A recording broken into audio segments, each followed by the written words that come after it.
Three of the five cops who were involved in the brutal beating death of our late brother Tyree Nichols are walking free, acquitted on all charges. Free men today, at least on a state level. But what does this mean to the grassroots, and what does this mean as the pendulum of justice and power swings for foundational Black Americans? The price of freedom is death. We're coming to get our check. Black first, my brothers and my sisters, welcome to the Afro Elite YouTube channel. I'm your host, Afro Elite. I appreciate every single last one of you all for being here. Please, as you guys are coming in, hit that like button. We have a lot to discuss, much to discuss this evening. We're going to go back. We're going to do a full broadcast on this situation, what leads to situations like this, and we're going to talk about the result of it, because we're not here just to break the news, okay? I want everybody to understand that. That's not what we're really doing here. What we're really doing here is we're analyzing how the news and the way people are responding to it changes society, and how Black society in particular is starting to change our methodology as far as how we are going about seeking justice. This is what I want to discuss with you all this evening, brothers and sisters. This is what I want to discuss with you all this evening. Before we get started, I'm going to play the copyright disclaimer. So everything we play thus forth will be protected under the guise of fair use. As I'm doing that, what I would appreciate for you all to do is to hit that like button. All right, we have a lot to discuss. Very important broadcast this evening. So if you guys would hit that like button, I greatly appreciate that, and I'll be right back. Copyright disclaimer. Under Section 107 of the Copyright Act 1976, allowance is made for fair use for purposes such as criticism, comment, news reporting, teaching, scholarship, and research. Fair use is a use permitted by copyright statute that might otherwise be infringing. Nonprofit, educational, or personal use tips the balance in favor of fair use. Okay, I'm back. Let me play this. Well, as you guys know, and like I said, we're not really here to break the news. As if you guys are watching this, you guys know, with the brutal beating death of our brother Tyree Nichols, you have three of the cops, the ones who did not pled guilty to the federal charges. They were acquitted on all of the state charges. I'm going to play this clip right here. As follows. In indictment 2300241, State of Tennessee versus Tetarius Bean, Demetrius Haley, and Justin Smith, if counsel would like to stand with their clients.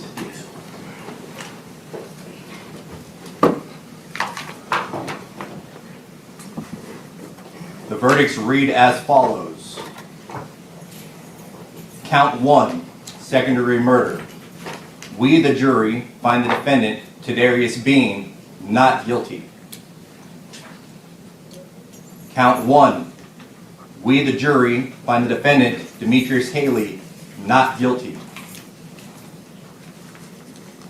Count 1. We, the jury, find the defendant, Justice Smith, not guilty. Count 2. Aggravated assault, acting in concert. We, the jury, find the defendant, Tetarius Bean, not guilty. Count 2. We, the jury, find the defendant, Demetrius Haley, not guilty. Count 2. We, the jury, find the defendant, Justin Smith, not guilty. Count 3. Aggravated kidnapping with bodily injury. We, the jury, find the defendant, Tetarius Bean, not guilty. Count 3. We, the jury, find the defendant, Demetrius Haley, not guilty. Count 3. We, the jury, find the defendant, Justin Smith, not guilty. That's all I'm going to play of that. That's all I have to play of that. You all get the point. You all understand what the point is. That clip goes on, the not guilty, not guilty, not guilty, not guilty. That goes on for several more minutes. is just not guilty after not guilty after not guilty after not guilty. Now, here's some of the things that we got to think about. And what I want to do with this broadcast is less to report on the news, because you know who did, I think Professor Black Truth and our brother Torian also did videos on this, and I think they did a good job as reporting that. I want to go in a different direction a little bit with it. So I'm much less breaking the news, and I'm more talking about the results of that and how it leads to this. Now, we know for a fact that the situation happened in Memphis. Memphis is mostly black. If you had the case in Memphis, if you had the trial in Memphis, it would have been a mostly black jury. They moved the trial to another county 300 plus miles away, to a county which is almost 100% white, so they would wind up having an all-white jury. And an all-white jury, they already understand that white juries have a bias towards police, especially when it comes to situations involving a black civilian. Now, if it's a black police officer and a white civilian, oh, they always side with white. Don't ever get that twisted. Blue lives matter, the thin blue line, all of that stuff that they claim, that they say, all of that stuff, that only counts if the victim is not white. Now, when the victim is white, if he is being harmed by a non-white person, no. Okay, the blue lives matter, that only guard, that's a double guard, okay, for a white individual. Okay, you know, you have a shield, a bulletproof vest, and then you can put like another plate in the vest. Okay, so the vest is already your whiteness, and then you being a cop is just another plate added on to your whiteness. Okay, when you're black, you don't really get that much leeway, which is why a lot of people were surprised anyway, because a lot of people are looking at it like there was a video. Now, I'm not going to show the video here because I just don't think it's necessary, and I don't want you guys to relive this trauma. But it was a lot of people who was all like, there was a video, he was handcuffed, he was complying, he was begging them to stop, they were laughing, taking pictures, beating him brutally. Do you understand how badly you have to beat somebody for them to die? Do you understand that? Let's comprehend this for a second. Do you understand how badly you have to beat somebody, not an elderly person, not a child, not somebody who has some type of pre-existing conditions? Do you know how badly you have to beat a grown man for him to die? You have to mercilessly and senselessly beat this man to a degree where you're damn near deliberately trying to kill him. It is almost impossible to accidentally beat somebody to death. Okay? Now, there can be times when you hit somebody and they hit their head accidentally, but no, you stomping on him, you punching them, you kicking that has to be on purpose for you to do that. All of that was caught on camera. All of it was caught on camera. So a lot of us had thought that, okay, well, since this has been caught on camera, the likelihood that they would get off is slim. Even if, and to be honest, this was a little bit surprising to me, because I understand that white cops have a lot more leeway than black cops do. Okay.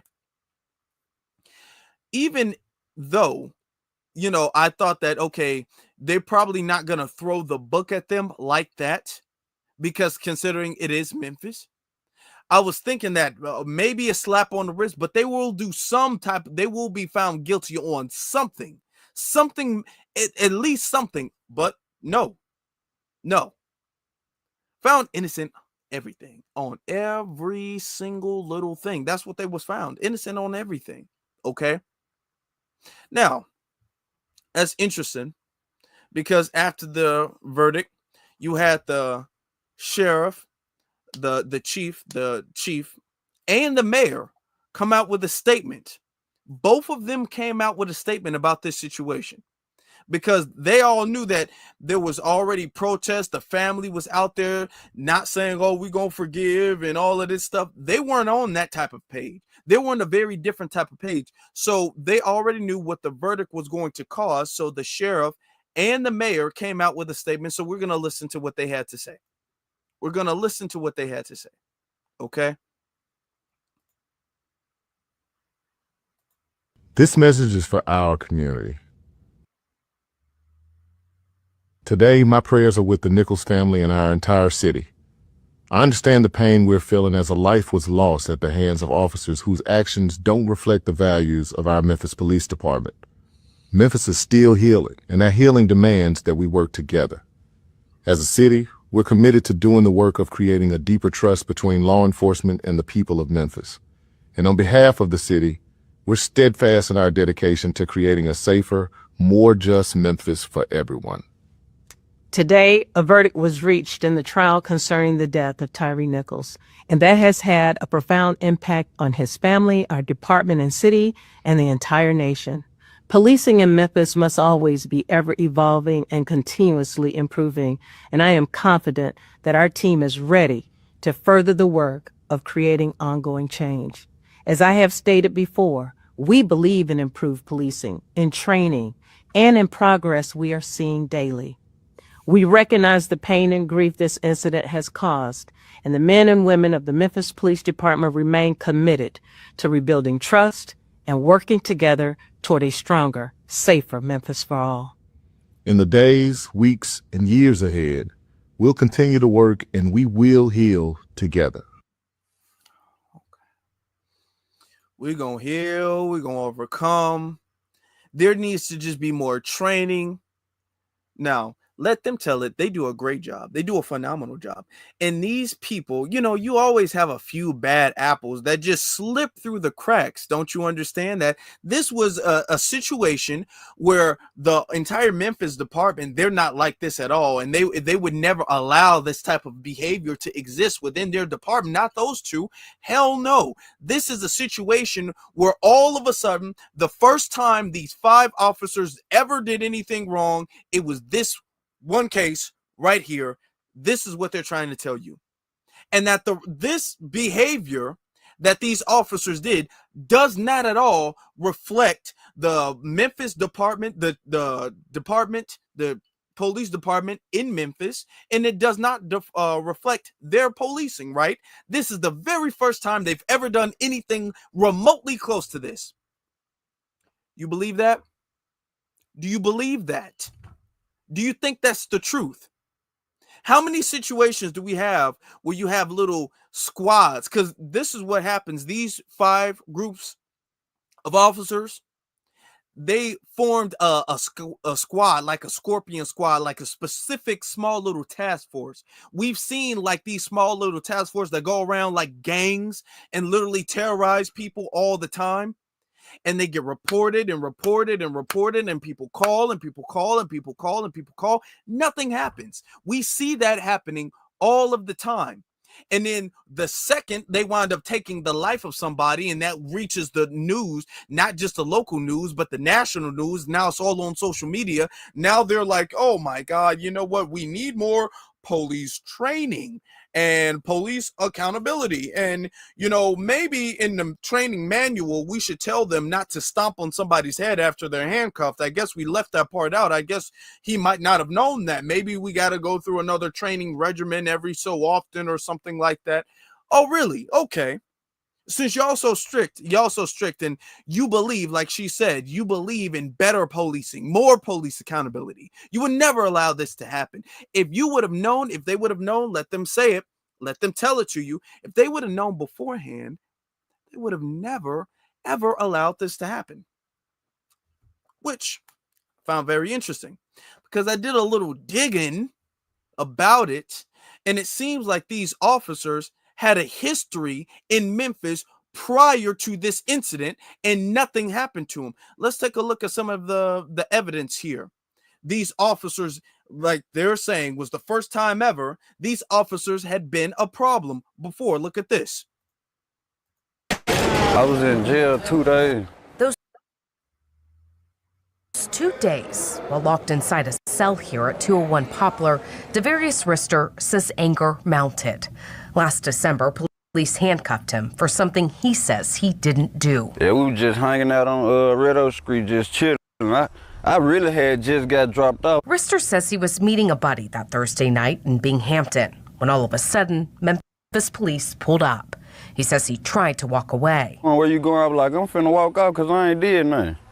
He said, nah, come back with me and put me in the car. He admits he was scared. And I ain't touched me. I was so scared, I just got in the car. Rister says police found a stolen gun and pinned it on him. And he said, you finna get charged with this gun. How you gonna charge me with the gun? And there's 3 more other folks over here. But you just charged me. You ain't charged them, you just charged me. How did it happen? He was slapped with being a convicted felon in possession of a gun, theft, and a marijuana charge. He says his brother had to find $4,000 to bond him out. Money he says his brother didn't have. Go check the fingerprint, see that I touched this gun. They didn't want to do none of that.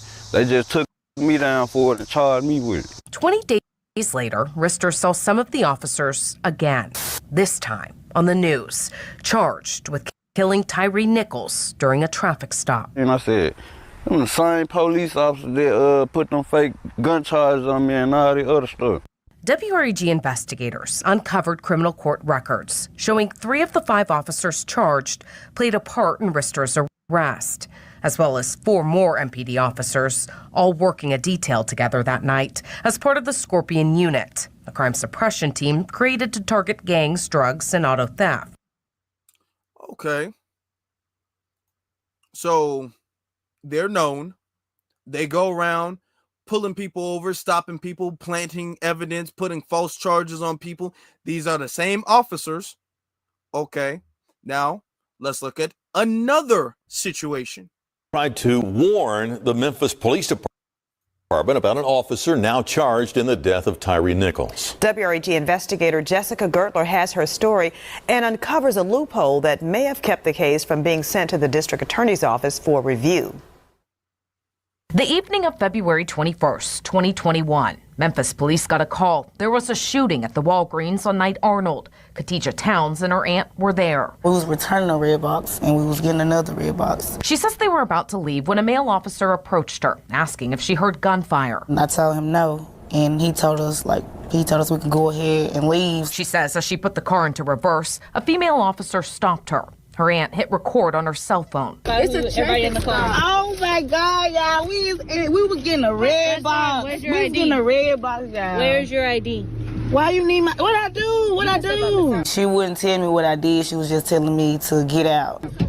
Why would I? What are you doing? She proceeded to stick her hand in my car, unlock my door, and kind of arm wrestle with me. 2 male officers each grabbed her arms, then put her into handcuffs. I'm crying now, I'm like, you dislocated my shoulder.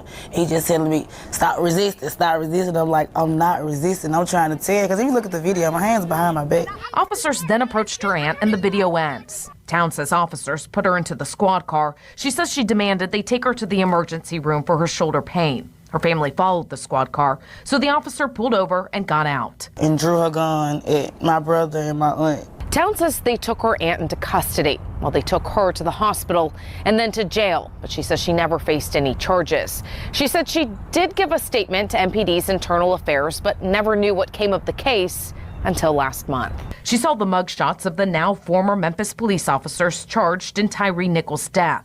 One of them, Demetrius Haley, the officer who put her into handcuffs that night. Were you surprised? I wasn't surprised because how they did me at Walgreens. Towns' incident was in Haley's disciplinary file WREG investigators uncovered. He was written up in Towns' case, not for using force, but for not filling out the proper paperwork to alert his supervisors that force was used. Haley told Internal Affairs he did not know why they were handcuffing Towns, and the officer who helped him was not familiar with why she was pulled over in the first place. A lieutenant did say Haley routinely makes good decisions, and he was sure this was a limited event. The female officer, Alexis Brown, said while investigating the shooting call, she saw Towns laughing in her car, so she initiated the traffic stop, and that Towns became verbally and passively resistant. She put Towns into her squad car for investigative detention, also claiming she found marijuana in the car but disposed of it. Internal Affairs says Brown violated a number of policies, including excessive force.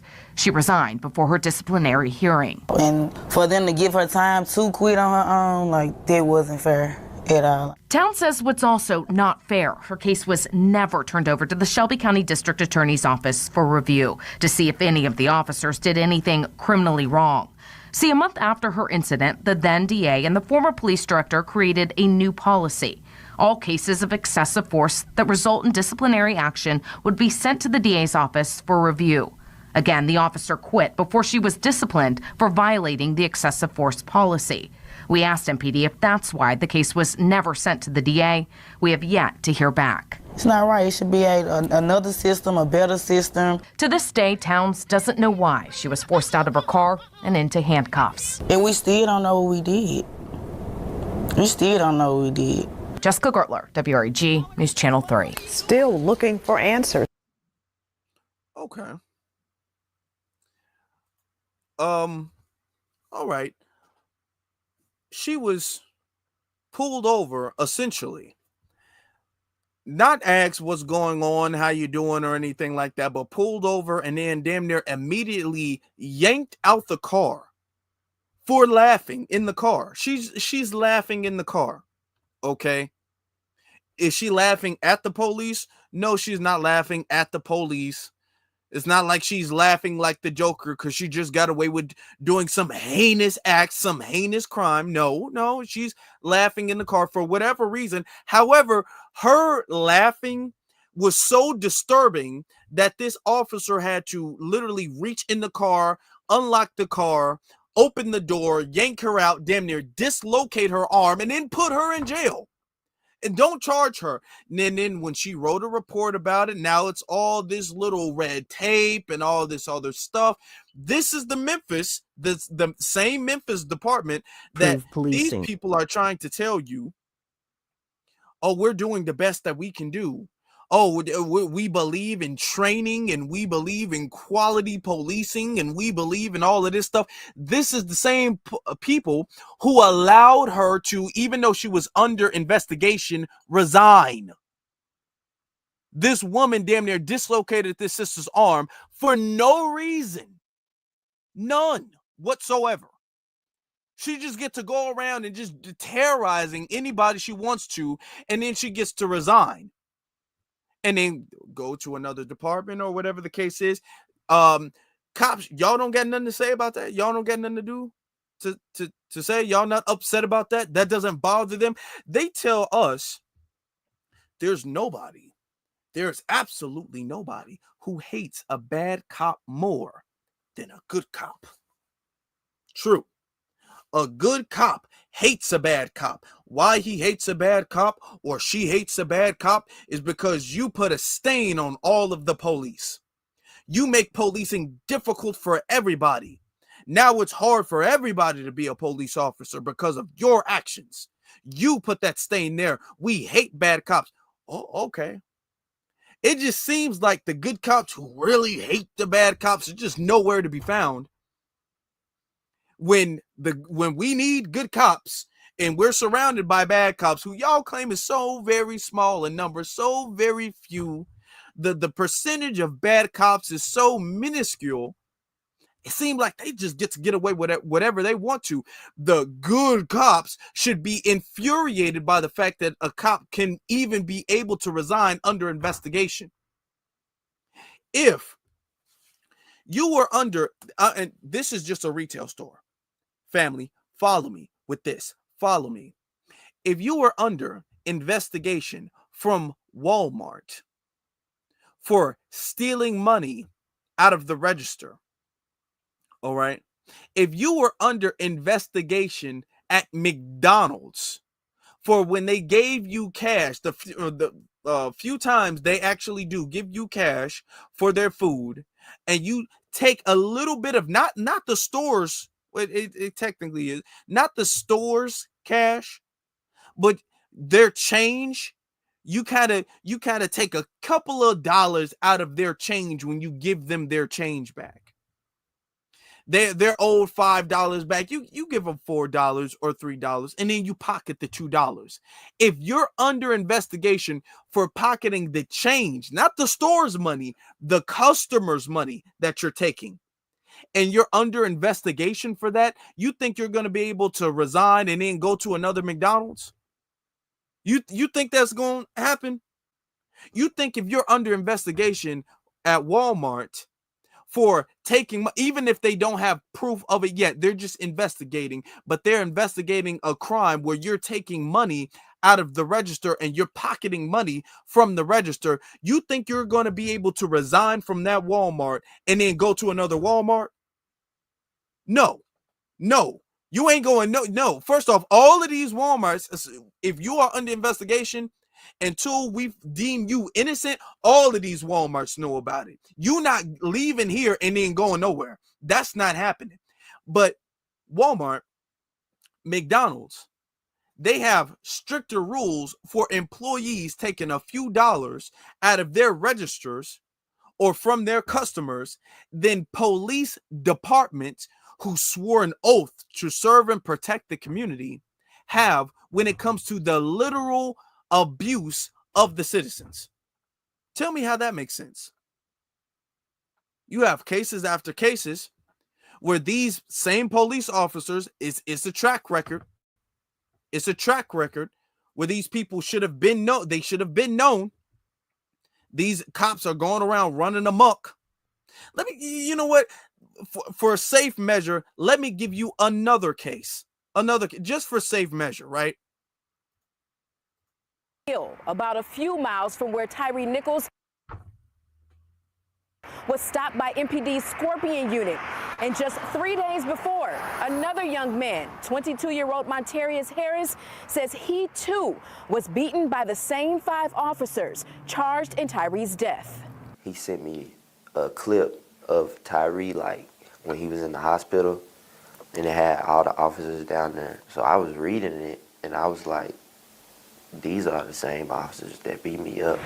January 4th, 3 days before Tyre Nichols was stopped by Memphis Police Scorpion unit and beaten, 22-year-old Montarius Harris was waiting for his cousin outside an apartment building on Outland Road. That's when, like, masked guys with masks and hoodies on, they came out of, like, nowhere, just asking me to get out the car. Montarius says the men came around a corner and did not identify themselves, so he thought he was being robbed. He backed his vehicle up, hitting an object behind him. Shortly after, Montarius noticed an officer's vest with gun magazines clipped to it and believed he was a form of authority. That's when he got out his car. I, like, put my hands up and I walked towards him, and I'm like, what's going on? You know, and he grabbed me, hit me a couple times. The other guys, they closed in on me. Montarius says one officer slammed his head in the concrete.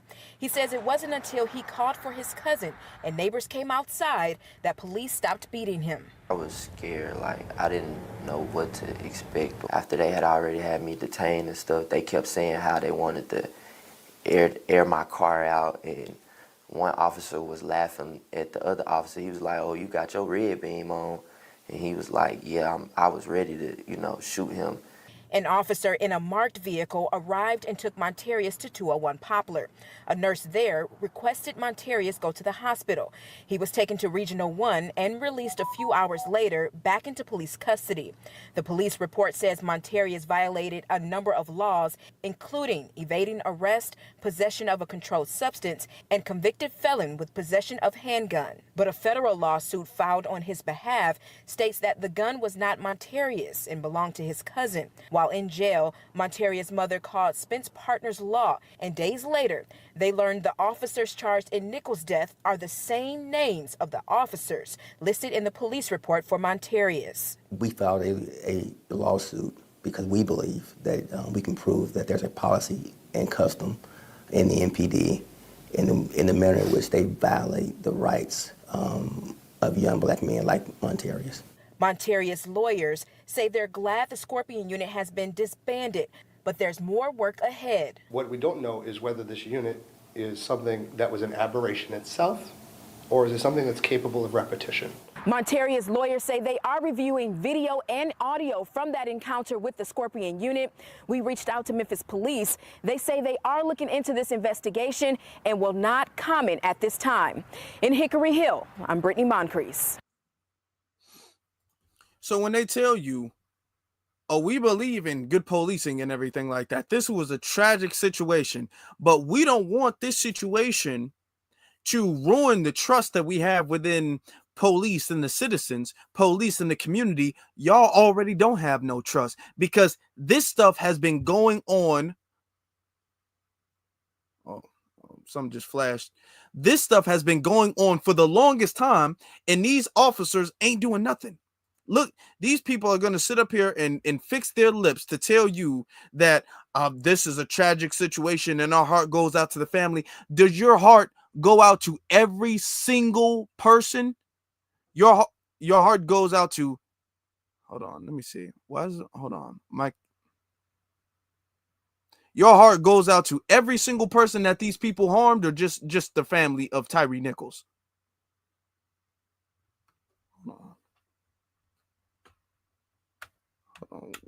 Wait 1 second.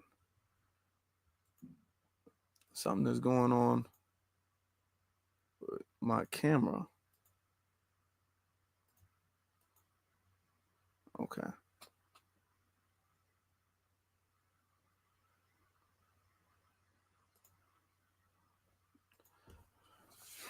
Something's going on with my camera. I'm not sure why. This is what we are saying. We have the situation. In this situation, they all knew about this situation. These people get to go around, run around, beating people up, and they all know about it. And these people deliberately go to black communities because they know for a fact they couldn't take this anywhere else. You damn sure not going to this white, a predominantly white community, beating up a bunch of white civilians and getting away with it. Oh no. You think you're going to break a white woman's arm or twist up a white woman's arm and then just get to away with it? Hell no, you won't do that. And this happens, and this happens, and this happens, and this happens. And the citizens are victims to these people. Now, we don't know much about the police officers, and I can't confirm all of them, but what we do know is that at least one out of his own mouth is a tether. Out of his own mouth. He said it himself. Look at this.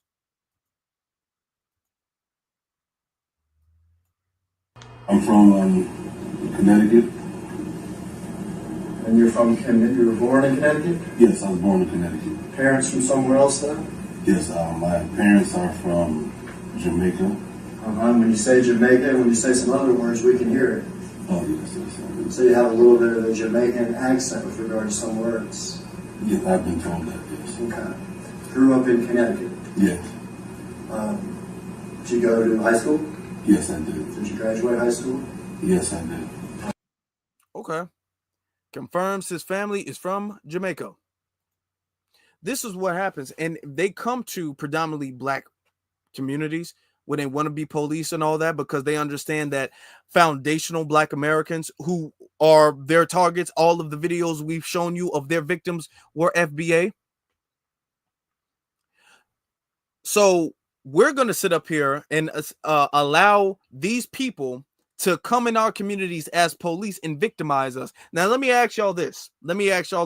Because some people be all like, well, no, what if they're not all tethers and all that stuff? Let me speak on the tether aspect of it real quick. And let's just assume, for the sake of the argument, follow me, family, follow me. Let's just assume that only one is a tether and the rest of them are part of our lineage. The rest of them are FBA and then only one. Let me ask y'all this. Very important question. Do you guys think that you all can go to Jamaica and become a police officer as a FBA, go to Jamaica and become a police officer and then start whooping up on everybody? And then they're sitting up there telling the police sheriff and they're telling the mayor and everybody's filing a report on me and I'm sitting up there getting away with doing whatever. planting fake weapons on people, beating up teenagers in the street for no reason, arresting women for no reason, damn near dislocating their arm, putting them in the hospital, putting them in jail, beating somebody on camera to death for no reason? Would we be allowed to do that? First off, would we? No, but would we be allowed to do that? That's my question. That's my question. Because when people want to be like, what is the difference? You guys come over here and no, here is the important part. Because nobody's saying that we don't have Sambos. Nobody's saying that we don't have bootlicks. Nobody is saying that if there were no tethers, that we still wouldn't have this problem. Because we've always had this stuff. We've always had the Uncle Toms and the Sambo. We've always had that. We're addressing the tethers because that's a different avenue of this issue. Because the avenue of this issue is that you all would absolutely not tolerate even the slightest bit of what you guys allow to happen over here. The slightest bit of anything that you guys do over here, you would absolutely have no tolerance for it. None whatsoever.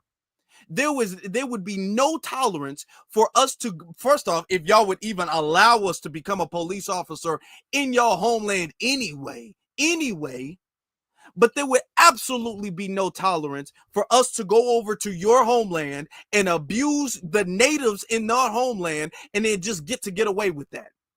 And it's only up until we beat someone on camera to death where something happens and then we get acquitted. First off, there would be riots in the street. First off, they would ban any FBA from coming there. Okay. It'd be lynch mobs up in the street. Okay. It'd be a damn war, a damn intercontinental war going on. That's what would happen. So it's a very big, important detail that this person is coming over here, and this is indicative of what we are saying. Even if it was just one, it's indicative of what we are saying. Because this one person is allowed to do something, is coming over here. He is aiding and abetting the system of white supremacy. Because keep this in mind. This is a result of the system of white supremacy, because we know for a fact this would never happen if it was any other community. If Tyre Nichols was Hunter Nichols, if Tyre Nichols was Brad Nichols, if Tyre Nichols was Bob Nichols, that would never happen. First off, they wouldn't have done that to him if he was, but they would never have gotten away with that, ever. Not in a million years. It'd be federal charges, state charges. They'd be found guilty on all counts. And we all know this to be the truth. This is why it's important. This is why it's a big deal. This is why we call this stuff out. Because if we're going to address the enemy within, which we should, because we don't know if all of these people are tethers. We know one is. But if we are going to address the enemy within, we got to address we're not just going to address our folk and then y'all not, because clearly y'all not addressing y'all people at all, clearly. Otherwise, we wouldn't have this problem. Y'all not addressing that. Y'all turn this blind eye. And then when they come over here, this is the same type of energy that Myron Gaines has. Remember, Myron was a part of law enforcement as well, too. They have this energy.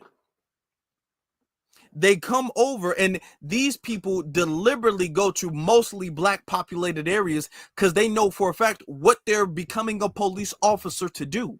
They know that. And they know that because they are not white, they have no chance whatsoever to get away with doing any of that to any non-black person. I'm not even saying a white person. I'm saying non-black person. They couldn't sit up there and do this to no Asian man and get away with it. They couldn't do this to no, and mind you, this is multiple cases, multiple times, several times they've done this. They would never even think if they could get away with this, if this was Asian, if this was Hispanic, Arab, white, nothing. But if it's FBA, oh, well, who cares? We'll just say they were resisting. We'll say there was marijuana in a car. They'll just believe it. Who cares? By the time this reaches the judge, it'll be years from now. Nobody cares about that. That's why they do it. That's why they do it. Now, let me address something as well, too. Because the all-white jury, a lot of people were like, why? Why would the all-white jury do that? Why would the all-white jury do that? Right? And we're going to get into that. But I'm going to say something. When cases like this happen, they say, trust the system. Trust it. It's not the best, but it's the only one we have. We got to trust it. We got to make it work. We have to. Okay. So we file a complaint. We go to the department. We voice our issue. Nothing happens. It's paperwork. It's this, it's that. We just don't get no type of solution. Okay. No type of remedy. Nothing. And that happens, and then happens, and then happens. And then they can beat someone for no reason to death on camera. And then next thing you know, you think, okay, well, trust the system, trust the system, trust the system. And this is what the system has. Count 4, aggravated kidnapping with a deadly weapon. We, the jury, find the defendant, Tadarius Bean, not guilty.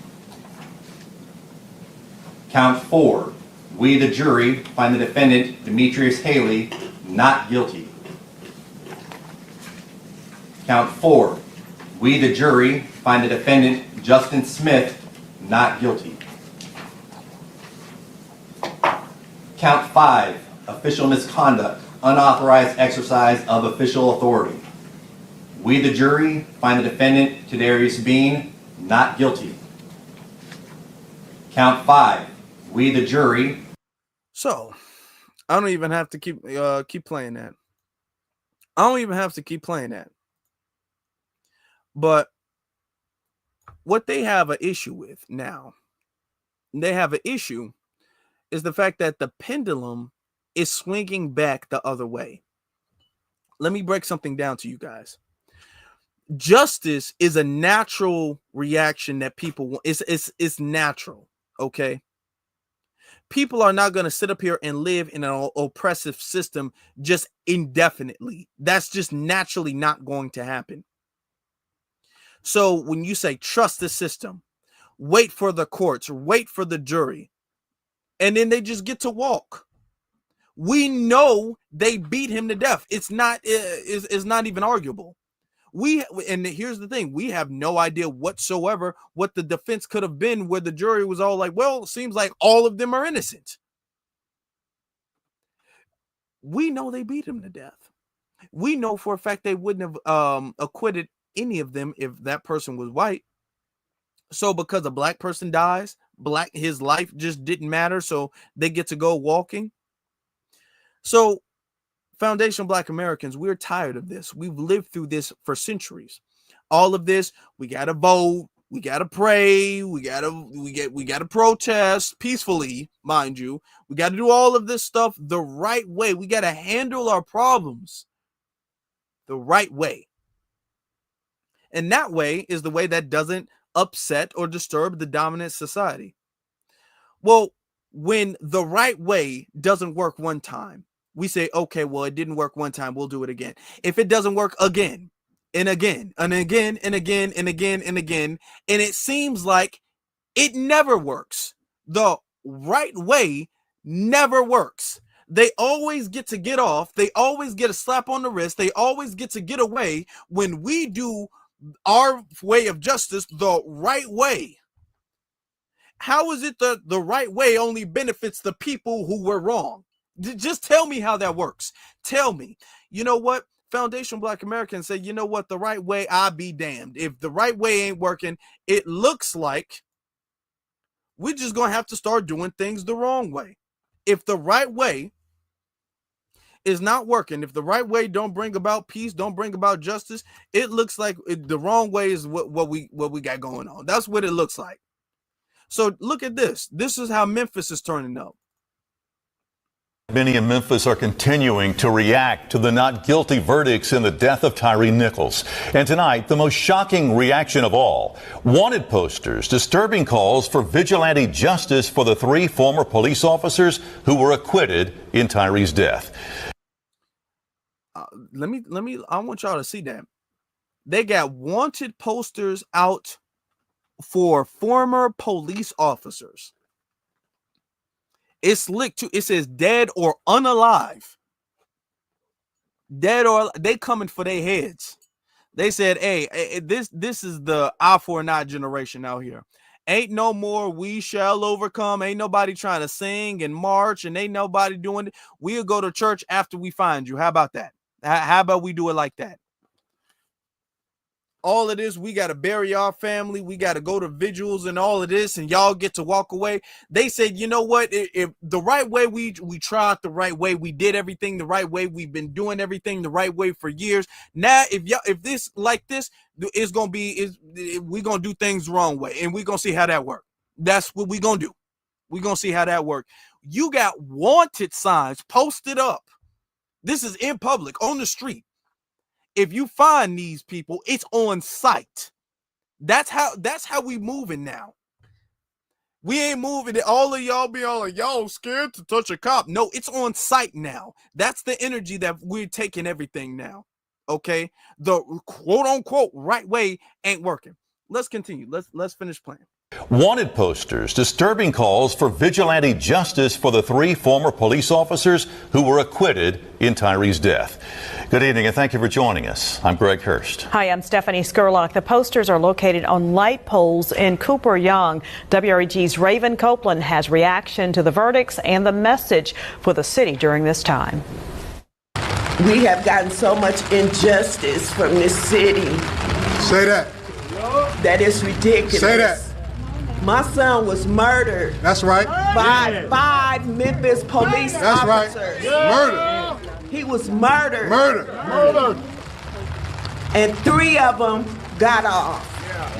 There are people in the Memphis community who share some of the same emotions that Tyre Nichols' family is carrying. Some are more vocal than others. Wanted posters in Cooper Young say the 3 former officers are wanted dead or unalive for Nichols' deadly police beating. I don't condone those posters at all. I haven't seen them. You seen them? Okay, I haven't seen those posters. I don't condone the posting of those posters. What I do understand is a deep hurt and agony and pain for people in this city right now. Representative Justin Pearson says he encourages the community to express their emotions, but he advises them to do it in a non-violent way. However, he also voiced his disappointment over Wednesday's verdict. And for someone to see those videos of Tyre Nichols being beaten to death by these officers and to come back with not guilty, like that does something. The verdict in Nichols' deadly police beating has also resulted in distrust of the Memphis Police Department. However, Memphis Mayor Paul... you can say it's result, and that's the only time I'm going to pause it. Has it not already been there? Has this distrust not already existed? Paul Young and Police Chief C.J. Davis say they're focused on restoring the community's perception of the city's law enforcement. We recognize the pain and grief this incident has caused, and the men and women of the Memphis Police Department remain committed to rebuilding trust and working together toward a stronger, safer Memphis for all. You recognize the pain that this incident has caused. Do you really? Do you really? Because why haven't you recognized the pain all of the other incidents prior to this caused? If you would have recognized the incidents prior to this involving the same officers, it wouldn't have gotten to this level. These are the same people. It's not like all of your department and there's a bunch of people and it's so random and you don't know. It might be him. It might be her. It might be him. No, these are the same people. And damn near everybody who was able to, when they saw them, everybody pointed at their damn television screens when they saw them on the news, be all like, hey, that's the same officer that hemmed me up last week for laughing in my car. Well, oh, we're committed to training it. Okay. All right. Reporting from Cooper Young for your news leader, Raven Copeland, WREG News Channel 3. All right. So, yeah. Let me show you Justin Pearson, he had something to say. Hold on. So we're going to listen to Justin Pearson talk about the whole post, because he does a long press conference. The entire press conference is not at all about Tyre Nichols. Most of the press conference he's talking about like environmental justice or something like that, but he sprinkles in some Tyre Nichols stuff towards the beginning and in the very end. So let's listen to the very end. Condone those posters at all. I haven't seen them. If you seen them. Okay, I haven't seen those posters. I don't condone the posting of those posters. What I do understand is a deep hurt and agony and pain from people in this city right now. And we are experiencing a level of trauma that few people can really understand. And if you were there 2 years ago, and if you were there at the anniversary on January 7th, which is my birthday, outside his mama's house at the place at Castlegate, if you've been there in the courtroom at the federal trial and at the state trial, it's visceral what has happened. It's painful and traumatic because we've seen this play out over and over and over again, where white juries are letting people go after they lynch black folk like Ahmaud Arbery, Breonna Taylor. Like there not seeming to be accountability for the actions of police brutality. Right? And so the anguish and the pain. Gotta pause it. Now, the people who lynched Ahmaud Arbery, they actually did go to jail. So, and that's because of what the community was doing. That's because of the black grassroots. Now, the situation, unfortunately, with Breonna Taylor didn't turn out that way. Unfortunately, it hasn't turned out that way as of yet. Okay. No one is held accountable for what they did to Breonna Taylor as of right now. But I do have to emphasize something. The whole situation with Breonna Taylor, do you guys remember who that was under again? Who was the situation with Breonna Taylor?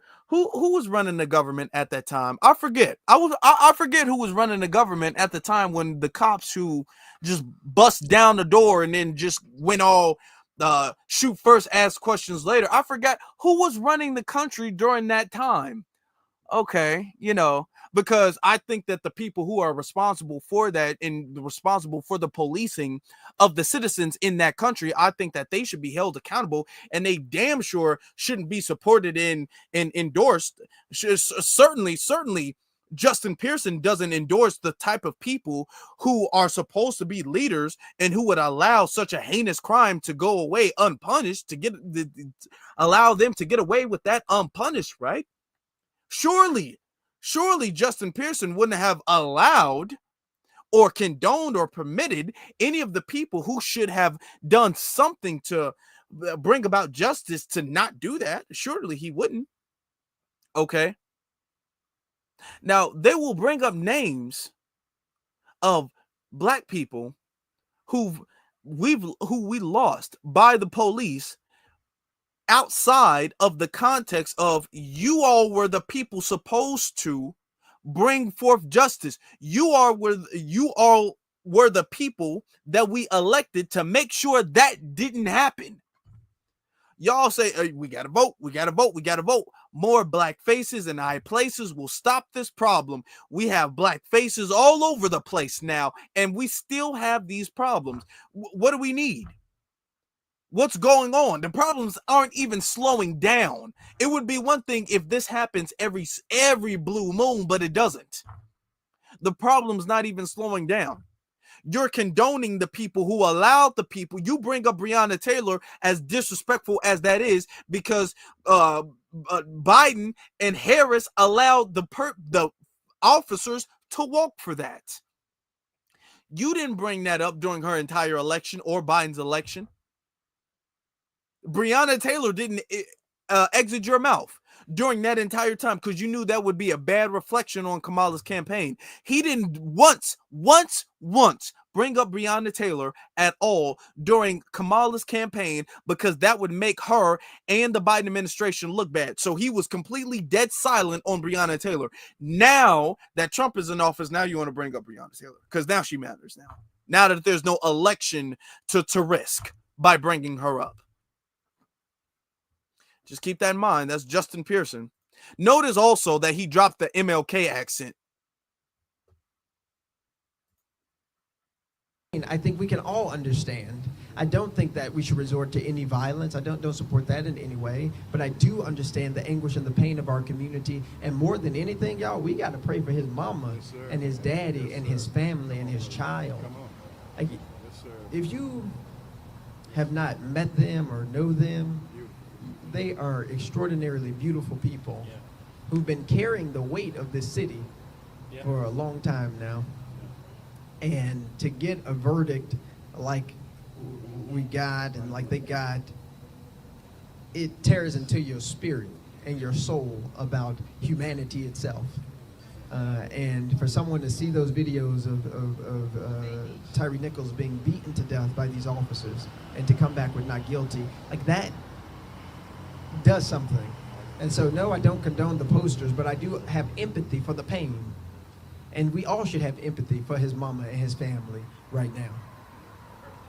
Go ahead. Man, I'm talking so much. Yeah.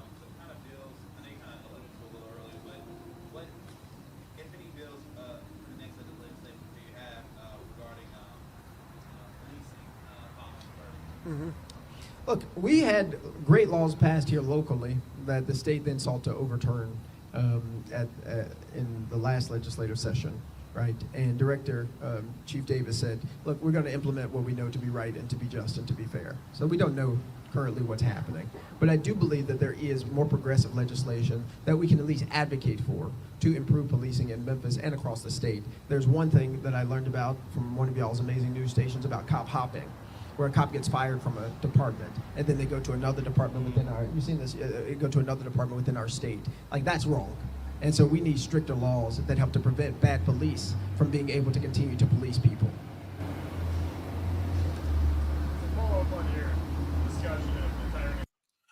No. See, the police hopping and all of that stuff, you don't need a law to stop that. You don't need a law to stop police from doing that. Police are allowed to do that because all of these police work as a gang. And they look out for each other like a gang does. You don't need a law to prevent a police who's under investigation from resigning so the investigation doesn't go on their record and they can go someplace else. That doesn't require a whole law. It doesn't. It doesn't require a law to stop all of this stuff. All it requires is for you to punish and apply the existing laws that we already have. If you would have punished, and there are cops who are actually held accountable, not no slap on the wrist, not no, okay, you're suspended with pay for a couple of weeks, not no, okay, well, now you're at the office doing paperwork. I'm talking about real accountability for their actions. It would stop. What you guys can do, all of that, we need stricter laws and we need more police training and we need more of this, we need more of that.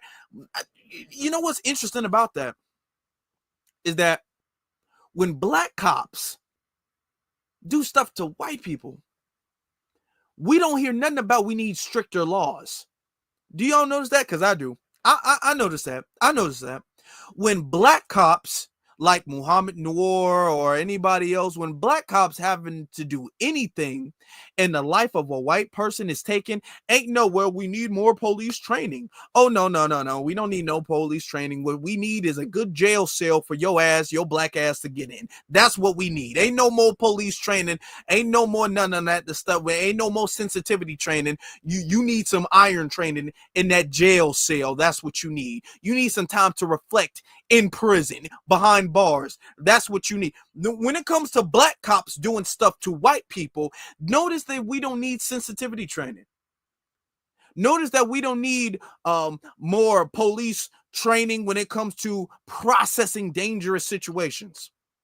Just notice that. But when it comes to a victim who's died, if you're a foundational Black American, if you die, then the solution is, okay, well, hold on, let's take a course. What we need is more courses about sensitivity. We need to train officers not to point and shoot if they see somebody they don't like.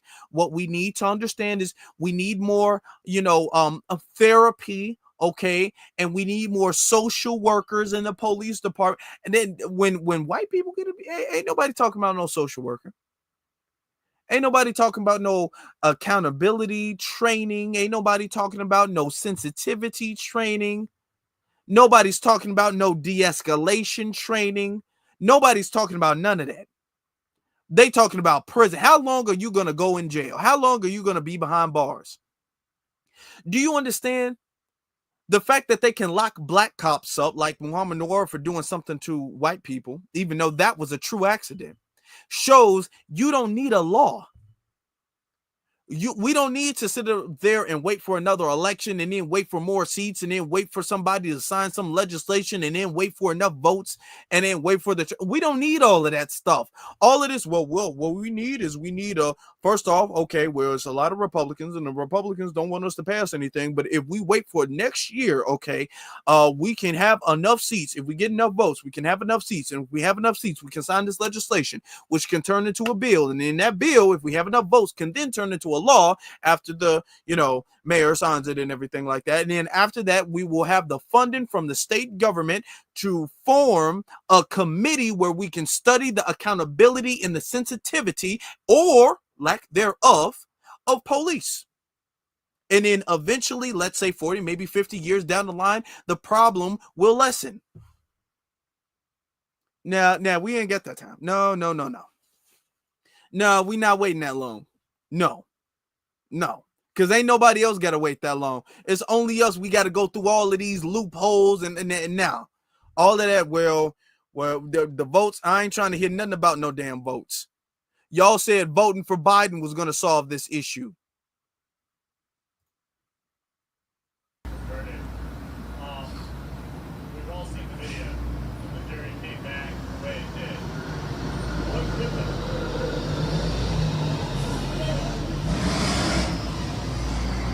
could the prosecution have done to get a different verdict? I'm not an attorney. I believe District Attorney Steve Morroy is going over everything with the prosecution about what their plan was, what their strategy was, and how we got to the outcome that we did. What I know is the outcome that we received was hurtful. It's painful, and it is scarring, I think, to our city and to our community. And I will let President Moore say something else on that. Never should have been an all-white jury. That was the problem. The question is, why didn't the jury see the same things that we saw on film, and the same things we listened to in that courtroom? Yeah. But we had an all-white jury, like it was the 1950s or 60s. Come on, Doc. And all they saw, just some black folk killing black folks, so it don't matter. Tell me. I don't know if that's the father. No. That's not what the issue was. The issue, first off, white juries, an all-white jury, I want you to understand, has absolutely never had a problem throwing the book at a black defendant. Never have they had a problem, even if that black defendant killed another black person or harmed another black person in any way. They have absolutely no problem. Why this white jury did this? The only logical explanation is that they're looking at the situation as this is a way to push the needle for cops. They're looking at the situation like a chess move. They're thinking, if we allow these black officers to walk, then we can use these black officers walking as a cover for more white officers to walk. Because you guys are exposing the fact that we are only letting white officers walk.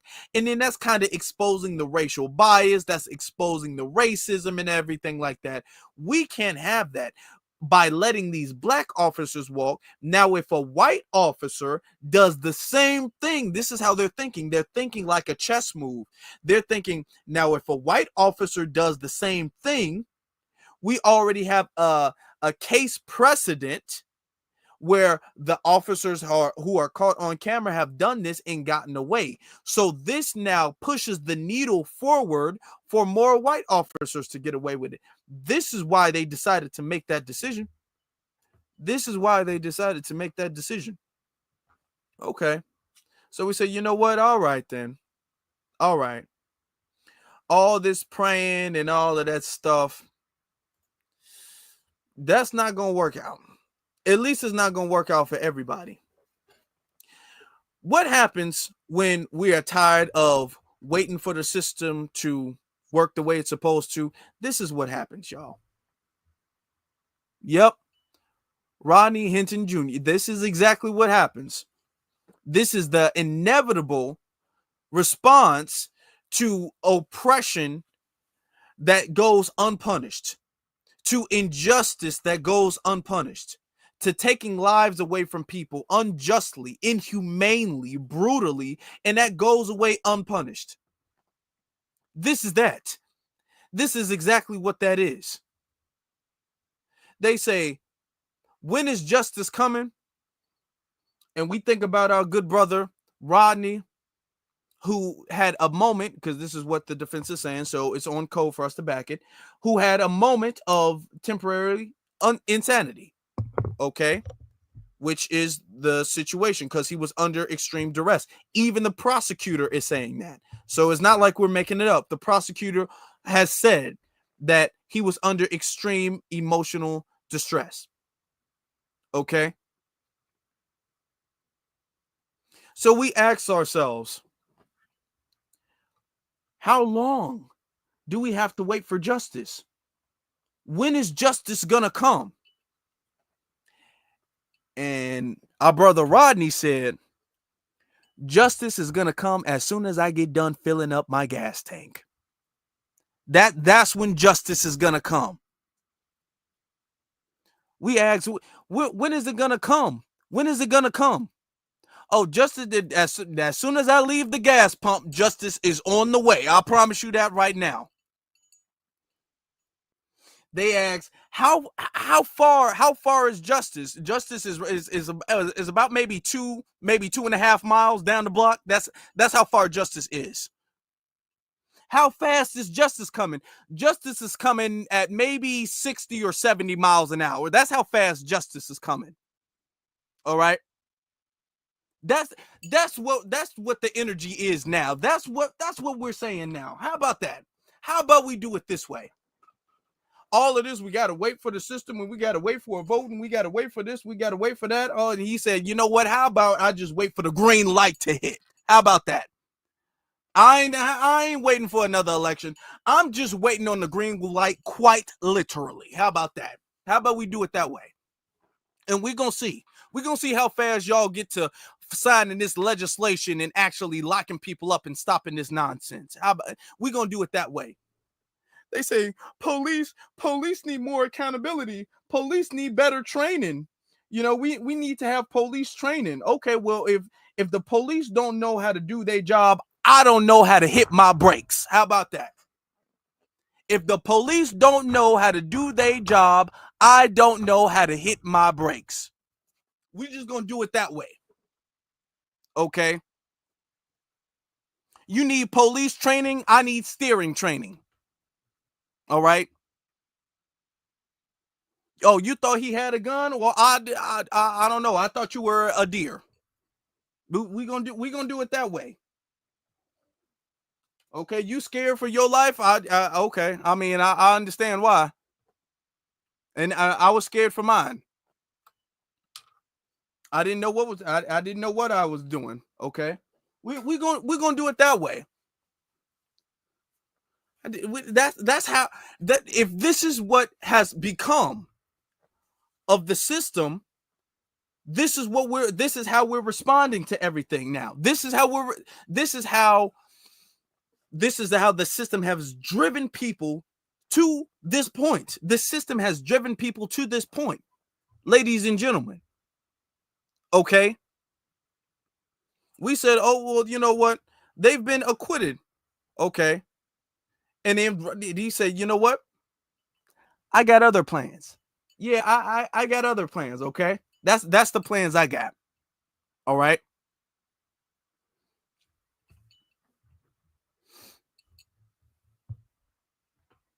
Now, they say look both ways before you cross the street. Hey, you should look both ways before you cross the street. You should look both ways before you shoot somebody's son up. You should think twice. That's what they say. Okay. It's an unfortunate situation, but we all got to move on. Okay. We're going to move on. We're going to all move on. It's an unfortunate situation, but they tell us to move on. I'm just going to move on in my truck. I'm just going to move on over you.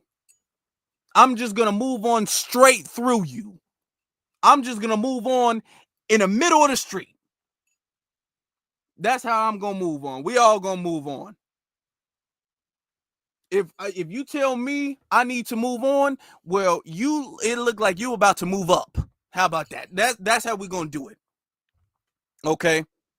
I'm going to a funeral and you going to God.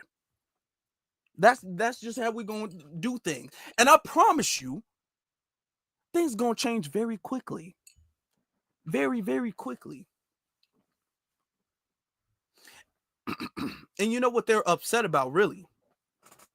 With the situation with our brother Rodney, they're really upset at the fact that the community, black folk, foundational black Americans, we're not sitting up there like, oh my God, he shouldn't have did that. That was so bad. That was so bad. We're not out here doing that.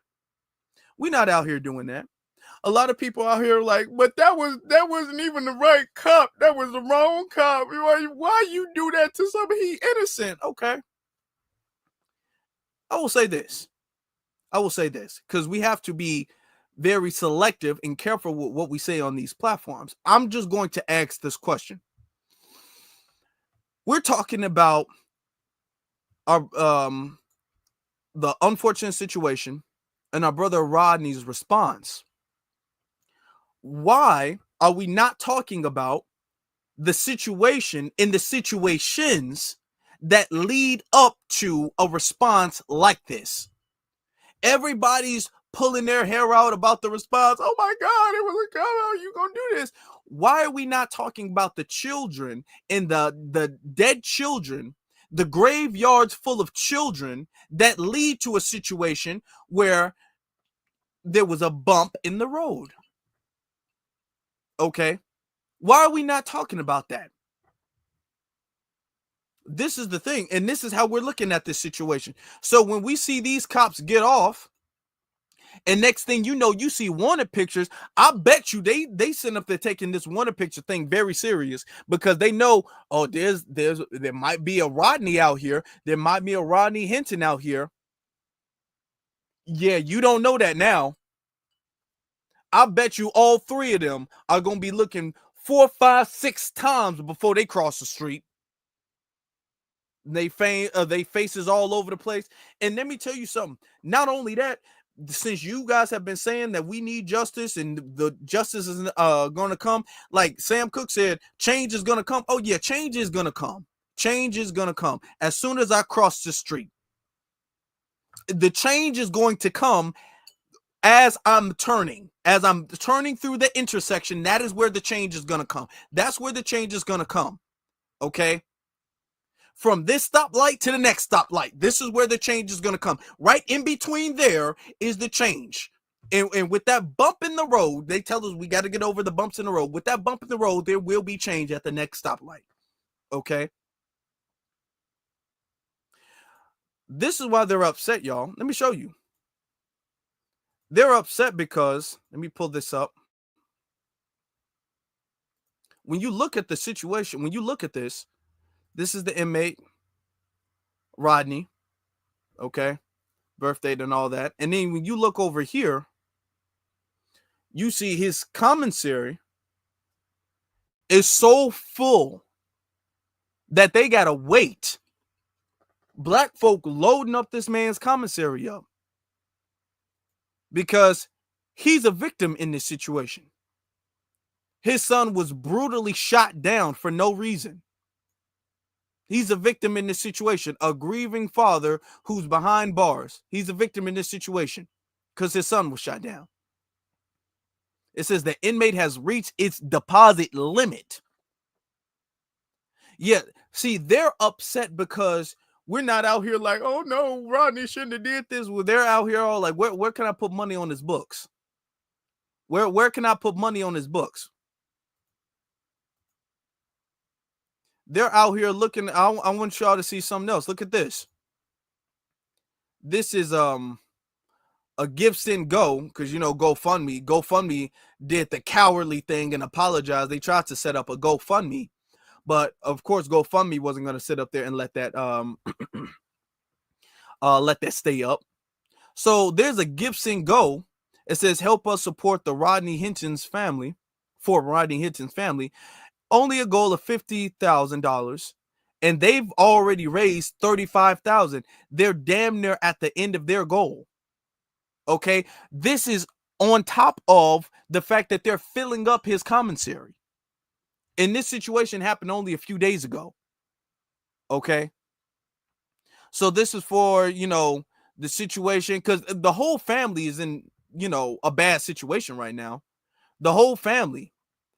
You want to, let me actually put the link to the gifts and go in the chat room. That's what I'm going to do. Hold on. For anybody who wants to support financially, I would greatly appreciate that. For anybody who wants to do that, I got the link in the chat room. And I'm going to pin it. Let me pin it to the top right here. So it's pinned to the top of the chat room. Y'all want to do that. So we're looking at this situation and we saying, you know what? Y'all gonna sit up there and let these cops get away, and y'all gonna tell us that we the criminals, even though these people are supposed to be trained, highly efficient in dealing with situations, and these people get to go around beating people down so badly they die. These people get to go shooting people in the back, and they get to walk away with impunity. The age of police walking away with impunity is over. This is why you see a lot of black people who have respect for what Rodney Hinton did as a father. Because as a father, you should never allow somebody to take your child's life with impunity. It should never happen. You should never allow your child, 18 years old. His son was 18 years old. He didn't harm anybody. He didn't hurt anybody. He wasn't a threat to anybody, but was gunned down regardless. And as a father, it is his job to make sure that that injustice does not go unpunished, like so many other times that we've seen. It is his job to make sure that people understand there are consequences for taking the life of his son. It is his job to let it be known that his family, and as a black man, to let it be known that the life of other black people is expensive and will cost the life of one of yours. It might not cost the life of the officer who did it. I mean, at this point, they're still hiding him. Let's just keep that in mind. They still haven't released his name or put him on under any charges or anything like that to our knowledge. Let's just keep that in mind. Let's just keep that in mind. But it is his job to let that be known. And this is why they're all shaken. They're all scared. They're all terrified, like, oh my God, because they want us to be like, no, please, we know, we love you guys. Hey, that's over with. That's over with. That is completely done. They want us to see Rodney and then get scared out of the retaliation and backlash. That's what they want. I'm gonna tell you something. That's not going to happen. That's not going to happen. No. That's not going to happen. They want us to be like this. Let me show you this video. Hold on. This is what they expect us to be. Let me put this. I just saw this video real. Where is it? Where is it? Look at this. This is how they expect us to be. I got to make it full screen for you guys. And this unfortunately happened in Chicago. And I'm not even going to say anything. I want y'all to listen to the whole thing. Hey, man, y'all pray for them in the hood. Go, go, go, go, go, go, go, go, go. Hey, you all right? Jesus Christ. You called some more police officers. They done jumped on the police. God, dog.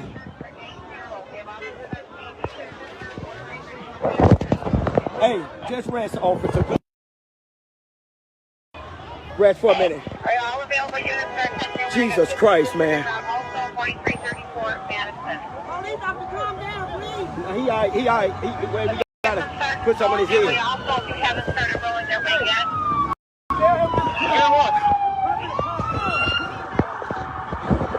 Hey! They jumped on him. Get an ambulance.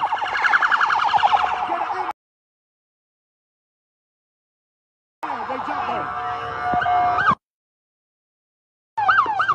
Get an ambulance. They jumped on him. We need an ambulance over here. Jesus Christ, man. This is crazy. Where's your permit?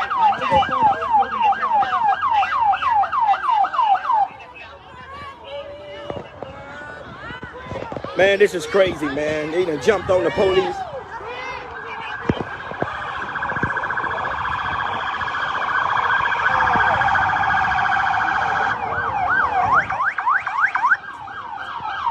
Damn.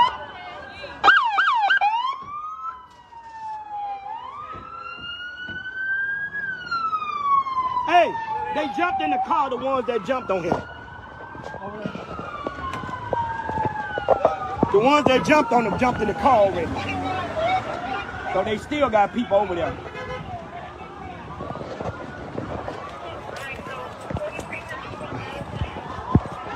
Now they going in a thing. Jesus Christ. Y'all pray for the police, man. Now they trying to go in the church, man. This is crazy.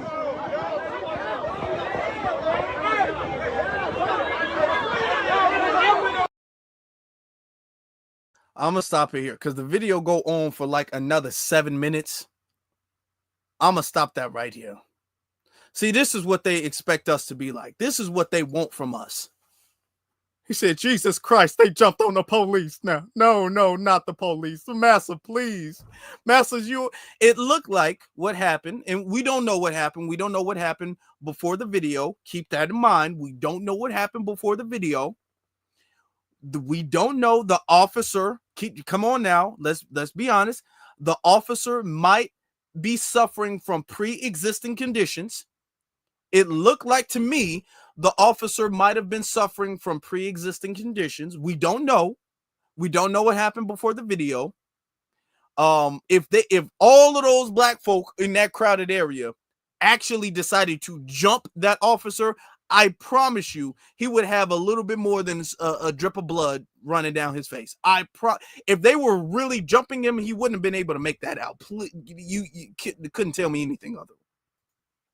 It looked like he might have fallen down and bumped his head. That's probably what happened. You know, he's clumsy and whatever the case is. That looked like to me, that's probably what happened. It could have been a drug overdose. He might have been on fentanyl. We don't know. We don't know. The officer was, is he a real officer? We don't. He could just be dressed like one. We don't even know if he's a real officer before we get into that. So we're not condoning that. We're just bringing up all of the evidence. But this man was sitting up there acting like he was Stephen. This is what I call a massa lover. Okay. You called some more police officers. They done jumped on police. Just the way he talked. God, dog.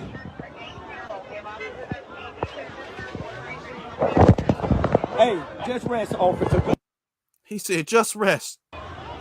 You see his hand on his back. This is a master. Is we sick, master? Is you okay, master? Master, it's okay, master. You did a good job. You did. This is what they want us to be like. Oh my God. Oh my God. Pray for the police. Pray for them. Rest for a minute. Jesus Christ, man. He all right. We gotta put somebody. Yeah, he all right. You gonna protect him. He gonna make sure he all right. He said, I'm gonna make sure you okay. He's gonna make sure his man. He holding his hand like that's his child. Oh, he's gonna guard this officer with his life. Hey!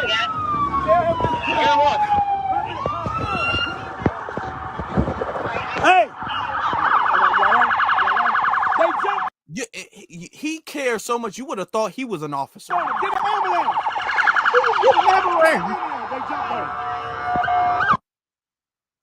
How do you know they jumped on him? You don't know they jumped on him. His head is just bleeding.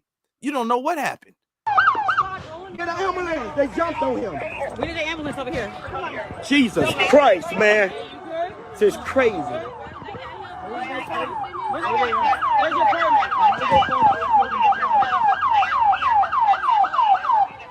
And then look at him running to go snitch. Man, this is crazy, man. They done jumped on the police.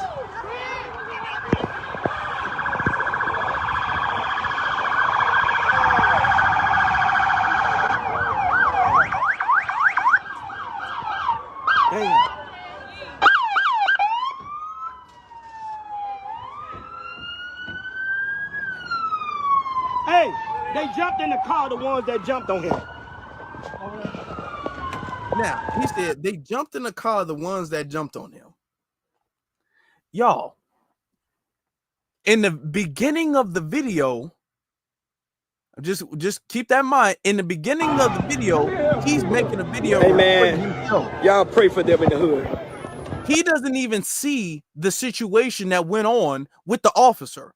Just keep that in mind. He doesn't even see that. Go, go, go, go, go, go, go, go. Hey, you all right? He just see an officer come around. Jesus Christ. And he just see his head bleeding slightly, just maybe a little bit. And he you called some more police officers. He ready to, who he think did it. He ready to go ahead and see. They jumped on him. They jumped in the car, the ones that jumped on him. The one. Man, come on now. This what they want us to be all like. He said, I almost guarantee he's sitting up there, master. Listen. If you need anything at all, if you need anything here's my number. Here's my number. You can write my number down. Here's my home number. This is my cell phone number right up here. I put cell, I put home. This is my wife's number. If I don't answer my phone, call my wife and then tell her to call me. And then here's my daughter's number. You can call my daughter, and you can, when she get out of school, because I got her phone, you can call my daughter, and when she get home, if you need anything at all, if you need anything, just let me know. What hospital you going? I want to see you. What hospital you going to? I need to see you. Do you want me to ride in the ambulance with you? I can ride in the ambulance with you. Oh, okay. That's fine if you don't want me to. I understand it's cramped and all that. Here, let me buy you lunch. Do you want to go to Burger King or something? Here, take my credit card. Don't worry about it. I get a new one. Just go ahead and call me, please. Call me when you get to the hospital so I can make sure you okay. I can't sleep at night knowing that they jumped on you like that. Master, please. Okay. Okay. All right, please. Okay, fine. We ain't on it. Nah. We ain't on that. We ain't on that. We on this. We that's the energy too. We have a few who on that little master, please. And you gonna call me. I've been asking around for the hospital, but they say it's a HIPAA violation if they told me you was in there. So I just need you to let me know you okay. Okay. All right. We on that. We on that type of energy. Something else I want to bring up. Something else I saw that was very important, right? Remember the last stream we did? Remember the last stream we did with old girl Lily. Well, Lily is back at it again. And she's going around talking about something to do with a race war. Okay, it's all germane to what we're talking about this evening. She's talking about a race war. Look at this. Oh no, here Lily go with this talk. I love the blacks being like, "Oh, we're gonna get a race war." If there was a race war, you wouldn't win. Okay. First of all, you might have plenty of guns, but you don't know how to shoot them. You think this is how you shoot guns. You think this is how you shoot a pistol. That's not. I know you saw that in a movie and you thought it looked cool. And you saw your favorite fucking rapper doing that, but that's not how you aim and shoot a gun. The only reason blacks have not exterminated themselves in the hood, because black on black violence is insane and through the roof, is because they're such horrible shots. So you really think you're gonna beat a duck hunter who shoots ducks for a living, for fun, on his free time, and doesn't miss? Okay. All right. So she says that it's not even gonna load, but she's just gonna pretty much brag about how much apparently she's a duck hunter. She hunts ducks. And we all know how dangerous duck hunters are. Don't nobody want to play around with no damn duck hunter. That's one thing you don't want to play around with. You can mess around with folks in the hood, okay? Because they're less dangerous than a duck. You know you messed up when you crossed the wrong duck hunter. Because a duck hunter would tear you up. Ain't nobody trying to run across no duck hunter.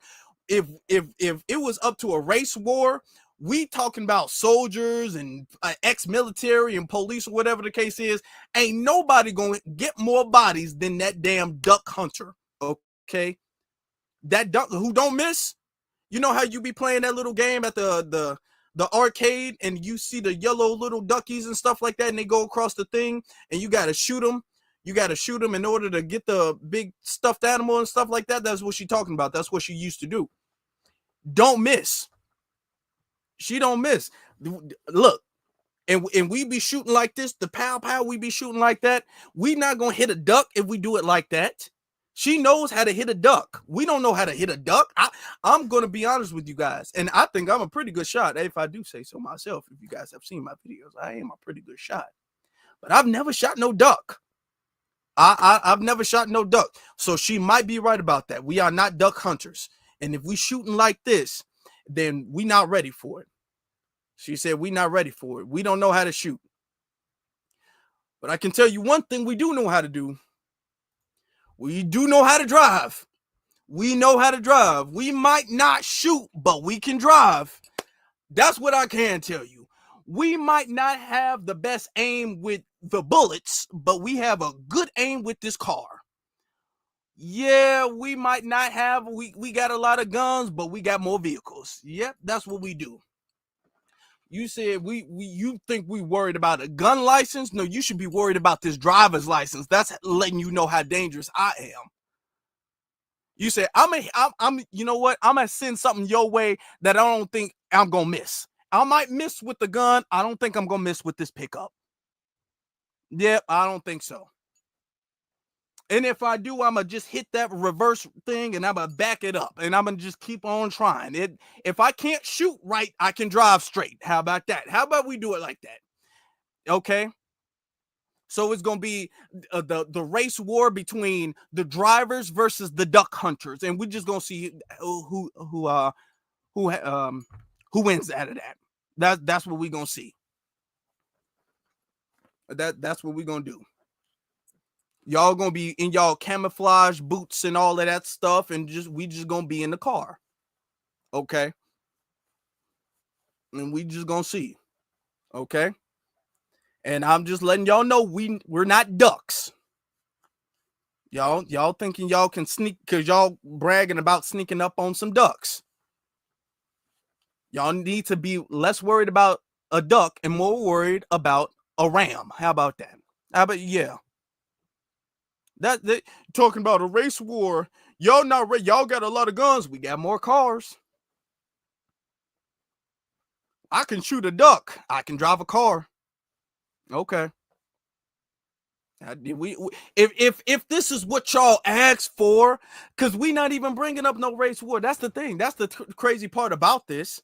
We're not asking for a race war. Y'all the ones keep bringing it up, trying to scare us. Oh, if it's a race war, because y'all saw y'all rappers do like this and do like this, I can shoot a duck. You can shoot a duck, ma'am, but you can't bust a grape. That's crazy. You can shoot a duck, but you can't bust a grape. Guns. You think this is how you shoot a? Hold on. Let's. She can shoot a. Oh, she a duck shooter. What the hell, y'all? She a duck shooter.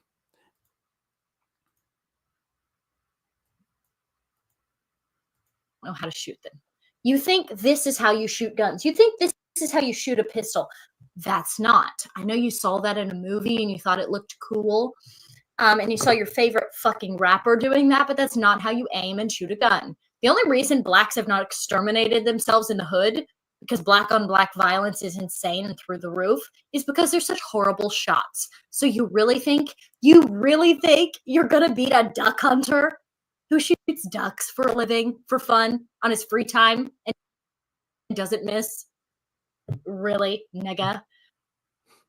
I shot a water snake today. It was...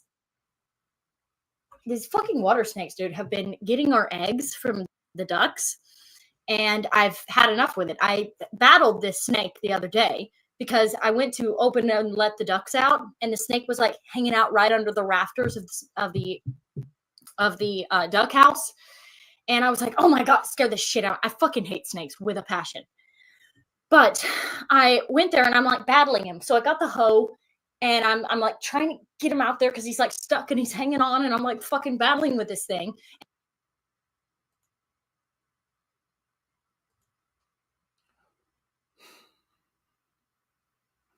This is something that they do a lot.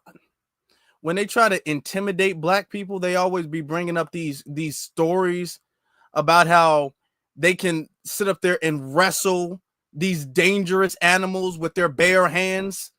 Now, all of a sudden, they grew up in some type of dangerous farm forest thing, and you shooting ducks and you wrestling snakes. Okay. The snake, she said, the snake jumped me and I was surprised and scared. So I grabbed the hoe and I started wrestling with the... You thinking this girl right here is wrestling with a snake? Do y'all believe what she is saying? She wrestled with a snake down, and then what she did, she pulled out her Glock and shot it. Okay. Let her tell you, this woman is John Wick, the female version of John Wick. Okay, and we just not ready for it. We not ready for her story. Okay. How many of you guys have wrestled a snake after shooting ducks? Okay. That's what she on. That's what she about. And I finally get him and throw him, and now he's back. He's fucking back. Not anymore, baby. He's gone. He gone. He gone. But anyway, my point being, white people have been shooting for sport for a long time. So let's not bring that up, okay?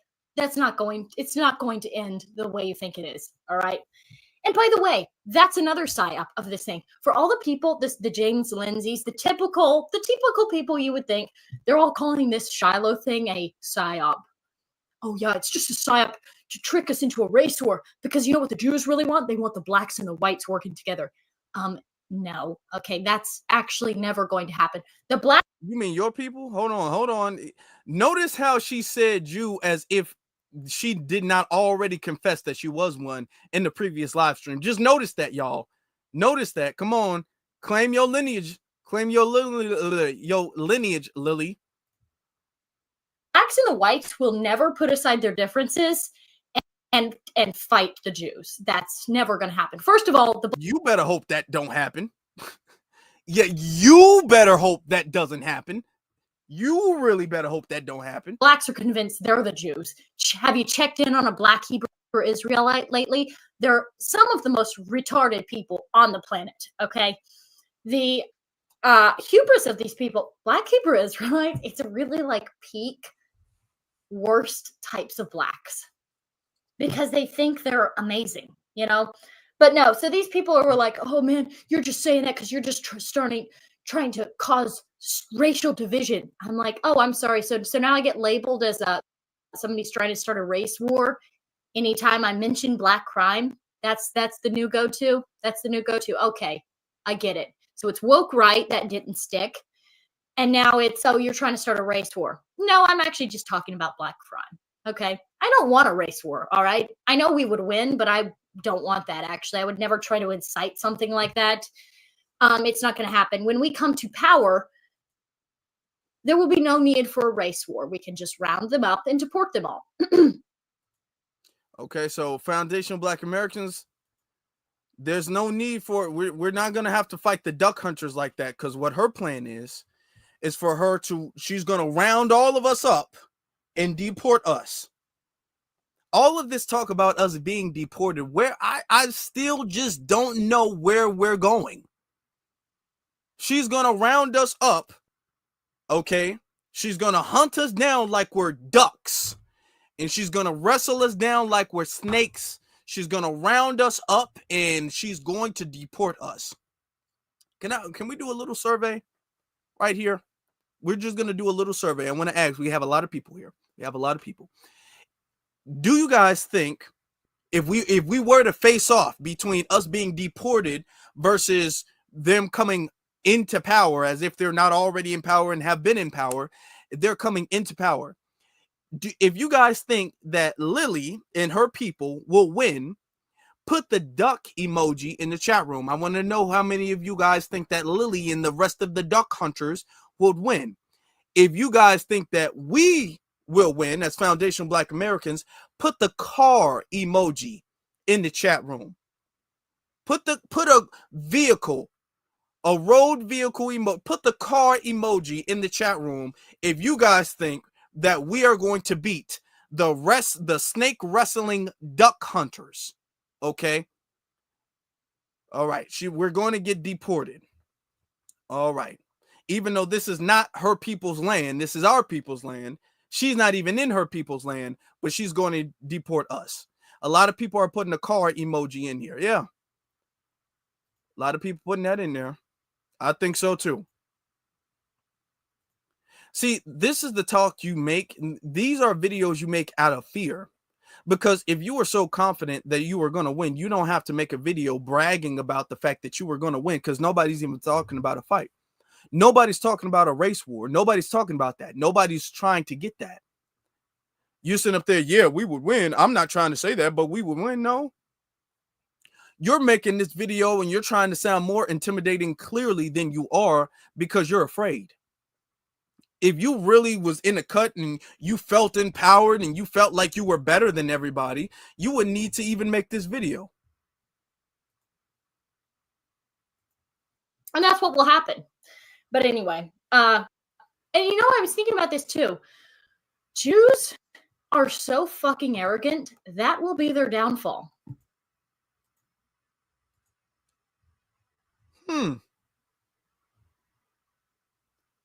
What now you know you're gonna have to talk to your mama later on. You know Mama's Day just passed. You gonna do this around Mama's Day? Lily, you just don't got no shame. You gonna say this and Mother's Day was just the other day? You gonna do this and Mother's Day was just the other day? How you gonna do this? Shame. And now what is your mama gonna think when she hear that video? Come on now, come on. Shame on you. Disrespecting your mama like that.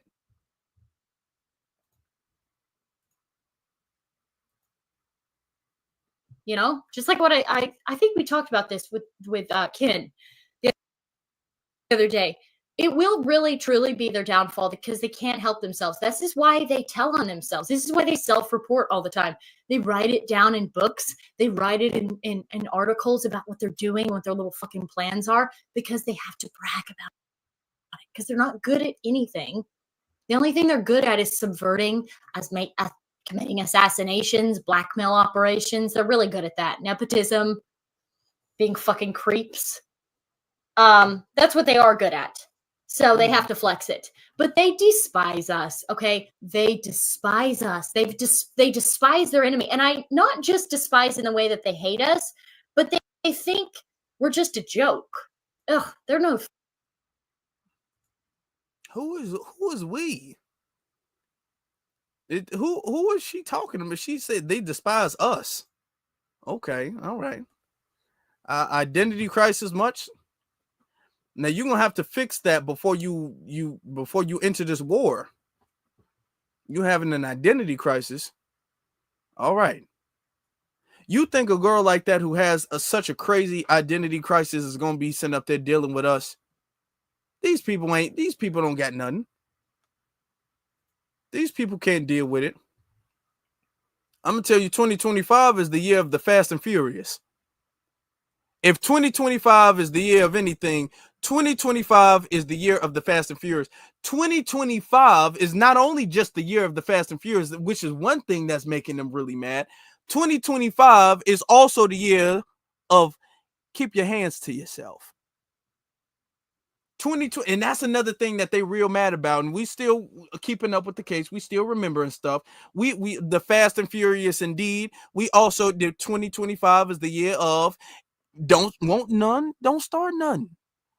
Don't want no problems, don't start no problems. You keep your hands to yourself, and your hands gonna get kept off you. If you don't want hands put on you, don't put your hands on nobody else. That's how we gonna do that. That's just how we gonna do that. Okay. We're gonna do that. We can get up close and personal, or we can do it in the vehicle. However you want it. However you want it. Y'all ain't as bad as y'all think y'all is. Clearly not taking these L's like that. Y'all gonna learn to stop messing with foundational Black Americans. I can guarantee you that. I can guarantee you. Y'all thinking that y'all letting these officers off because y'all feeling like y'all behind the 8 ball right now. Y'all thinking that y'all power is low. Y'all thinking that this is going to help you. I promise you it's not. Oh, I guarantee you that it ain't. Plus, those are just the state charges. We still got to deal with the federal charges as well, too. So, yeah, y'all think we scared? We scared? How many car emojis we got up in here? We scared? We might not be duck hunters. That's something that foundational Black Americans are not known for being. Shooting ducks. We don't really shoot ducks like that. Okay, so we might not be good duck hunters, but we can drive. And we don't miss. We can drive. That's one thing I know we can do. And we will beat y'all in. Okay. Let me get a shout out to the super chats. O'Brien Tucker says that Sambo needs to have his information taken down too. Yeah, he does. He's sitting up there snitching on those brothers who allegedly might have tripped that officer to cause him to lose his balance and hit his head. You know, the fact that he was able to snitch on them like that. Yeah, he needs to go down. Somebody needs to check on him. That's what I'm saying. Somebody needs to check on him and teach him the error of his ways. That's what needs to happen. My brother Tell It Like It Is says, I'm military trained. The moving silhouettes at 200 plus meters were always my favorite. Hey, it looked like she shoot ducks. You shoot things that are more dangerous than ducks. I don't think this duck hunter wants to go against a trained military person. There's a lot of people in here who are military trained. They don't understand this. They don't understand exactly how much, because to be very honest with you, foundational Black Americans overrepresent in the military. Percentage-wise, we overrepresent in the military. They have no idea how many of us are actually trained militarily, trained in physical combat, trained in dangerous situations, trained in survival, trained in weapons specialists and all of that stuff. Yeah, we got a lot. Our sister Nisi, she's a U.S. veteran. Yeah, okay. The duck hunters. Ooh. Oh no, not no duck hunter, not you wrestling the snake. Oh no. Okay. She said we shoot like this, pow pow. Okay, you ain't gonna see nothing coming in. You ain't gonna see nothing coming. Sure. You can say all you want to on the comfort of your house and all that stuff. Yeah, sure. You don't even acknowledge your own identity. We know you scary. You trying to pretend like you not somebody who you really are. Let me hold on. Shout out to Latribia. I appreciate you, Latribia, for the Cash App. Thank you so very much. I appreciate you. Family, they're thinking that the power is leaving us and going back to normal. This is what the acquittal of the officers involved in the situation with Tyre Nichols is about. It's about them trying to change things back, them trying to return to normal. That's what they think it's about. But let me tell you something. The status quo is broken. The status quo isn't going back. If the status quo, brothers and sisters, has changed, and the status quo of turn the other cheek and we're going to pray and we're going to vote and we're going to sit down and we're going to be quiet and we're going to wait. If the status quo has officially changed, put the black fist emoji in the chat room. We letting people know to keep their hands to themselves, stop abusing, stop attacking people, and make sure you look both ways before you cross the street. That's going to be our message. Keep your hands to yourself and make sure you look both ways before you cross the street. Because we might think you're a duck hunter. And we really don't like duck hunters like that. And we don't want you to think we think you a duck hunter. We might just think you a duck hunter. So it might be in your best interest to look both ways before you cross the street. Because you're going to wind up like the rest of the duck hunters out there.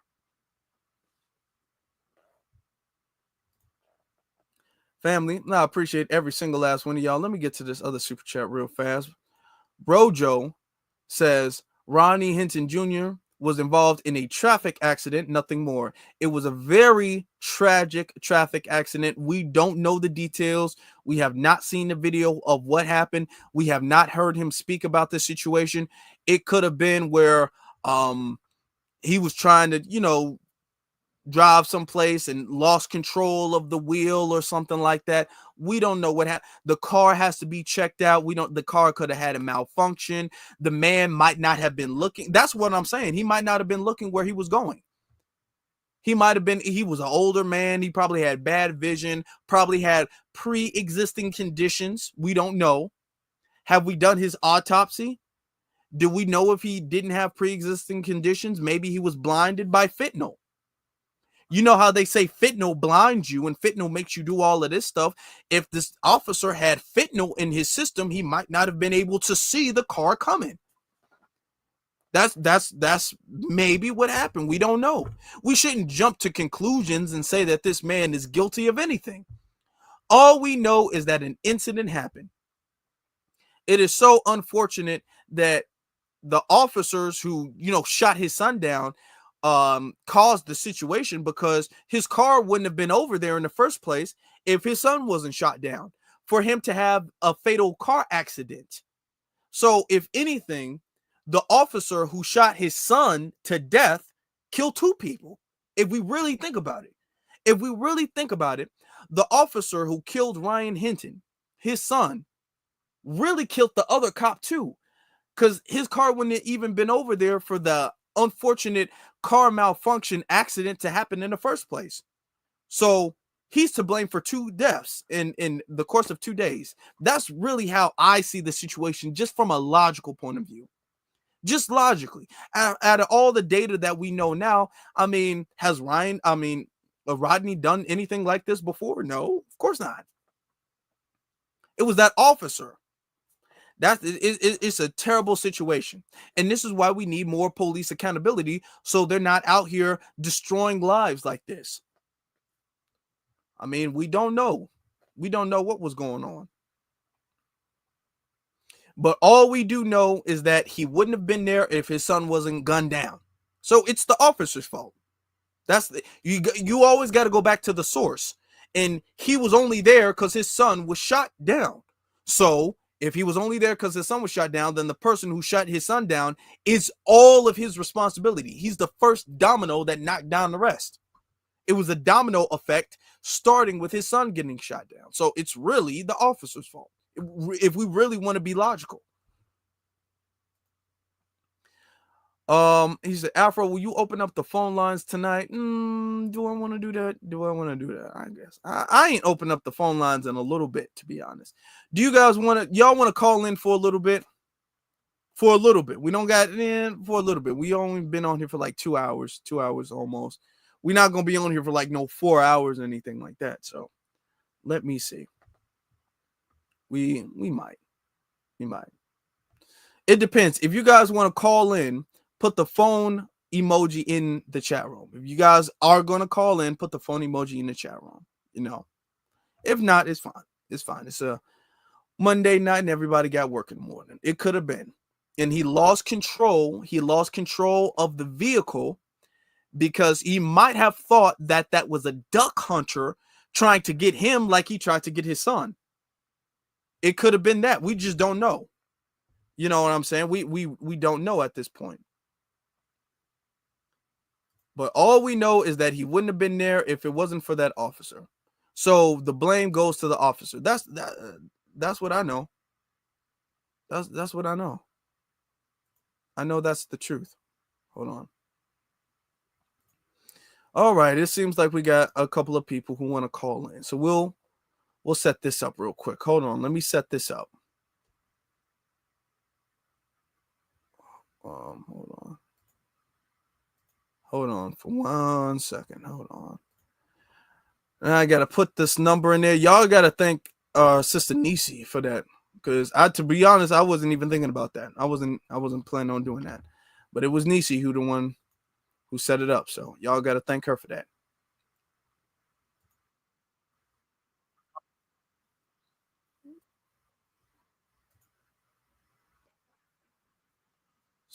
Hold on.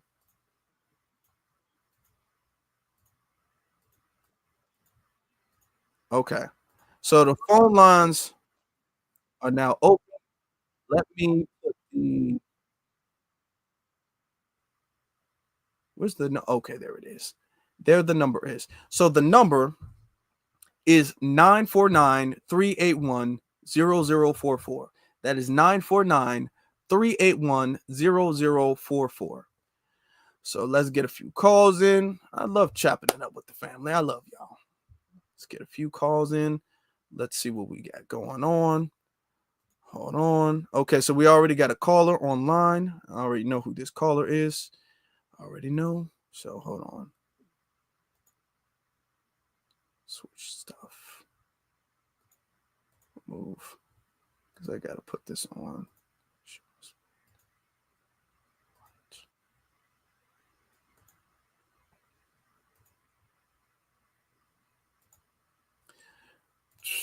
Caller from area code 304. You're on live. What's your name? Where you calling from? Good evening, Afro. This is Miss Nisi. Miss Nisi, how you doing, sister? I'm fine. How are you? I'm good. Good evening, family in the chat. I will make it quick. Family, we know what it is. Power to time.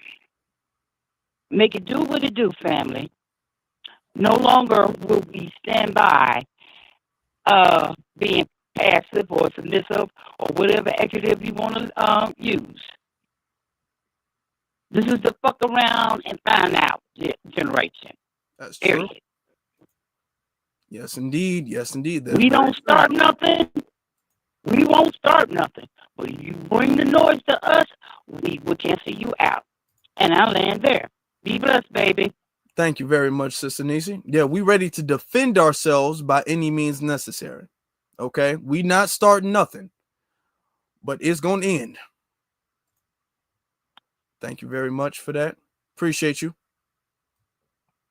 Have a good night. All right, so we're gonna get to the next caller. Caller from area code 513.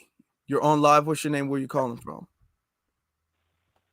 Hi, Deborah, Cincinnati, Ohio. What's on your mind, sister? Yes, I am in Cincinnati, Ohio. We are tired of fucking around. We are all upset. And you've had a very good show. Thank you for your show. This is the first time I've seen you live. And be one to everyone in the chat. But here in Cincinnati, we have sued the ACLU and the Black United Front, sued the city of Cincinnati for killing blacks here in Cincinnati.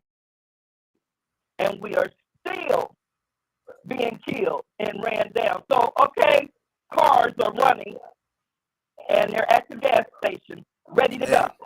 If that's what we got to load up, that's what we got to do. Hold on, let me see something real fast with you guys. All right, thank you, sir. All right, thank you so very much. Very much. Okay, hold on. I think let me know if I'm changing some settings around so the calls can be a little bit more clear. Let me see. Caller from area code 562. You're on live. What's your name? Where you calling from? Afro Elite, man. It's D from California, man. D, what's on your I mind, just brother? want to say, man, look, to all the white supremacists in the Memphis 3 and those that get down like the Memphis 3, we just want to let y'all know, look, man, y'all only understand violence. And we get that. We understand that. And most of us in the surrounding cities like Chicago, LA, Houston, Georgia, Memphis, New York, and all the other North Carolina, we already trained to go, man. So all gas, no brakes. Shout out to Rodney Hinton. And we on that type of time. That's so, true. Peckerwood Sally, you're gonna need more than just shooting, taking down ducks. You're gonna need more training than just taking down ducks. B1.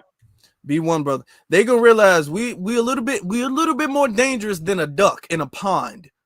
We a little bit more dangerous. If you thinking that, oh my God, I can sneak up on a duck, I can sneak up on a black person. It's not the same thing. We promise you it's not the same thing. Thank you, brother. Caller from area code 206. Everybody saying the calls are better now, so the audio's better, so that's good. Caller from area code 206. You're on live. What's your name? Where you calling from? Yeah, I'm calling from Seattle. What's your name, brother?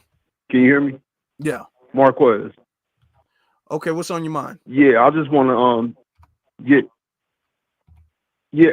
hello. I just want to say, man, these Peckerwoods, they don't want these problems, man. We are more than 40 million deep, and they don't want these problems. I'm telling you. That's the reason why they have not reacted right now with all their little militias and all of this. They don't want this. I'm telling you. They don't. And notice that's another thing. They'll walk around and they'll pull out videos and them marching and stuff like that. If they were so bad and powerful and we just so weak and we couldn't do anything, we couldn't stand a chance against them, why are they not in total control? Let's think about that. If they were literally as powerful and menacing as they claim to be, they should be in absolute total control with not even the slightest threat to their authority, not the slightest threat to their power. Why not? Why have you guys not already done it? I don't know who's talking right now, but I'm telling you, the census, they don't even report our real numbers. I don't even believe there's more than 40 million of us. We got NOI, we got the FOI, we got the gangbangers, we got all of them. And they are going to come collectively if they want to try anything. So they understand very well that we're packed. And they don't want these problems, like I said. No, they don't. Thank you, brother. They don't got them problems. Appreciate you. Yep, you got it. All right. So, brother from Seattle. Caller from area code 904. You're on live. What's your name? Where you calling from? Yes, my name is Joshua Jones. I'm calling from Richmond, Virginia. What's on your mind, brother? Yes, I agree with you on where I heard it first, as far as common sense and common ground. I feel like get out of the black and white paradigm as far as like looking at it in third person. A lot of things just be like common sense mistakes, and it's like who is calling the shots on normalcy nowadays? It's like when you like as a black person, you should know like. When you're in a white neighborhood or you have white neighbors, there's certain things certain ways you gotta operate. And at the same time, it's like you need to be in private areas. Make sure you know where you're at. Don't be out here meandering and moving sloppy. Mm-hmm. And use common sense, like you said, on both sides. Mm-hmm. Yeah. And if you know you gotta stay away from 12, like when the cops pull up, just leave. There's no reason to be there arguing with the cops. Like you know what type of time they on. Yeah. What they have showed, like what they have pulled up, if you being there wasn't an issue. Them pulling up shows that there's probably a problem. So of course, anybody with common sense would want to leave. If there's a problem, yeah, I'm gonna leave.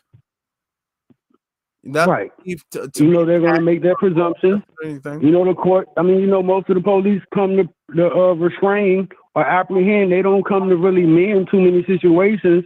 If they might resolve a couple of things, but by the time they come there, if the situation gets squashed or it ensues further.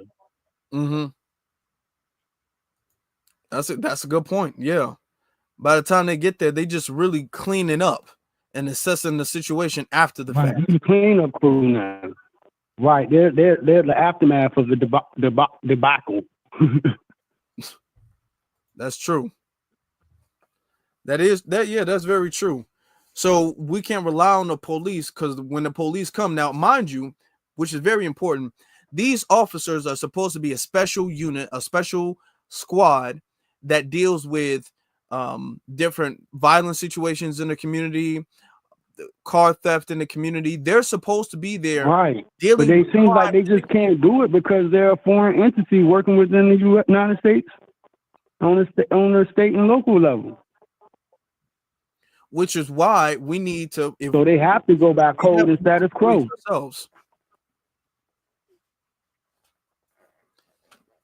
This is why we gotta.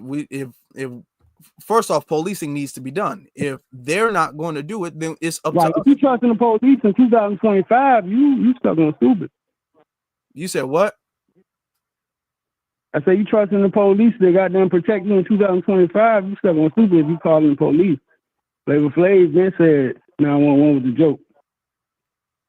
Yeah, I agree. And thank you, brother. I appreciate your call. You're welcome. Let me get some of these other calls. Okay. All right. I was going to, if I didn't have other calls on the line, I was going to ask, because he said he agreed what I said in the beginning. I wondered if he disagreed with something I said later on, the way he said that. But, maybe he caught the beginning and then skipped or something. Who knows? Caller from area code, I'm not going to stress about that part, but caller from area code 215, you're on live. What's your name? Where you calling from? Can you hear me? Yeah, I can hear you. Afro, I want to thank you. Oh, I'm sorry, I'm calling from Philadelphia. And I want to thank you, young man, for making a change and standing on business. We've been told to turn the other cheek for so long. We've been told to love thy enemy for so long. We've been tricked, hoodwinked, and bamboozled to believe that this is acceptable for the way these people treat us. And enough is enough. Thank you, Afro. That's true. Proud of you, young man. Thank you. Yeah. What was your name, sister? Real fast. And I'll leave. Yes. I'm sorry, say that again. What was your name? I don't think I got your name. Oh, my name is Claudette Jones. Okay, well, thank you so Claudette, very much. I'm calling from Philadelphia. Okay, thank you very Can you much. hear I me? appreciate your support. I tremendously do. I tremendously appreciate your support. Okay. Thank you. All right. Have a good night. All right. Let me see. Caller from area code 719. You're on live. What's your name? Where you calling from? Tell it like it is, out of California. Brother, tell it like it is. Go ahead, brother. Yeah, I was just trying to make a comment about what that Becky was talking about how, we can't shoot and this, that, and the other. She had a whole lot of stereotypes. I mean, and with all of that, one can only beg the question, how much time has she actually spent in the hood?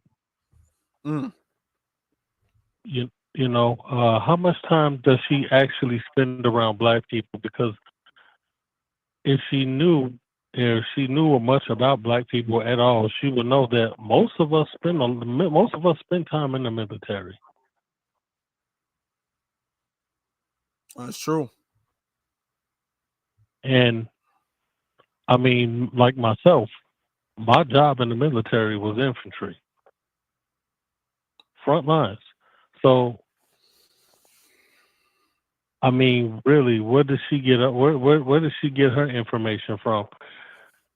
If you like, I've seen, like, while I was in basic training and all of that, all of the people who were teaching me how to shoot, all of the drill instructors, most of the drill instructors were black.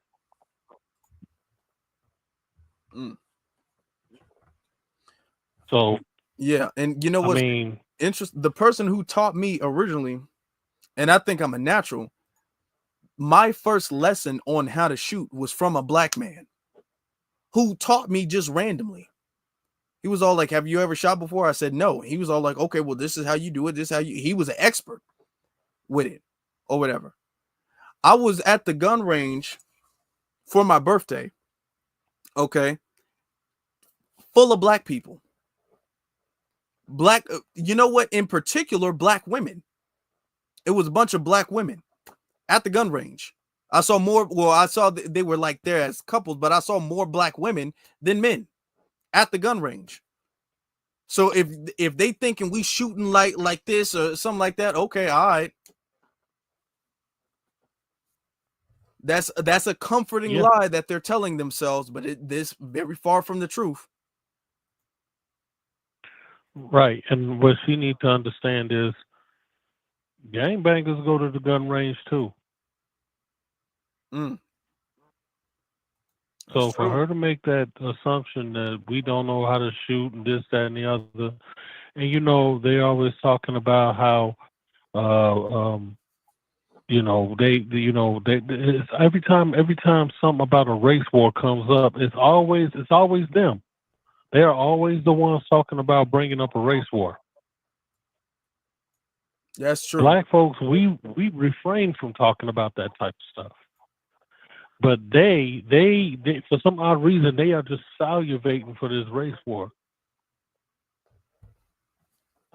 because they keep talking about it. They bring it up every chance they get. That's true. That is true. So we avoid the subject. I mean,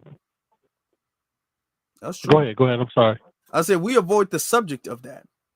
We do. We avoid that, and they bring it up all the time. And what's interesting about it is that she thinking that she can blend in with them. No, you not gonna. First off, y'all as white supremacists, y'all don't even get along enough for y'all to lock in for a race war enough to beat us.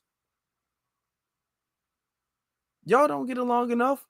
And if y'all did, what do you think is gonna happen to you? She's a Jew.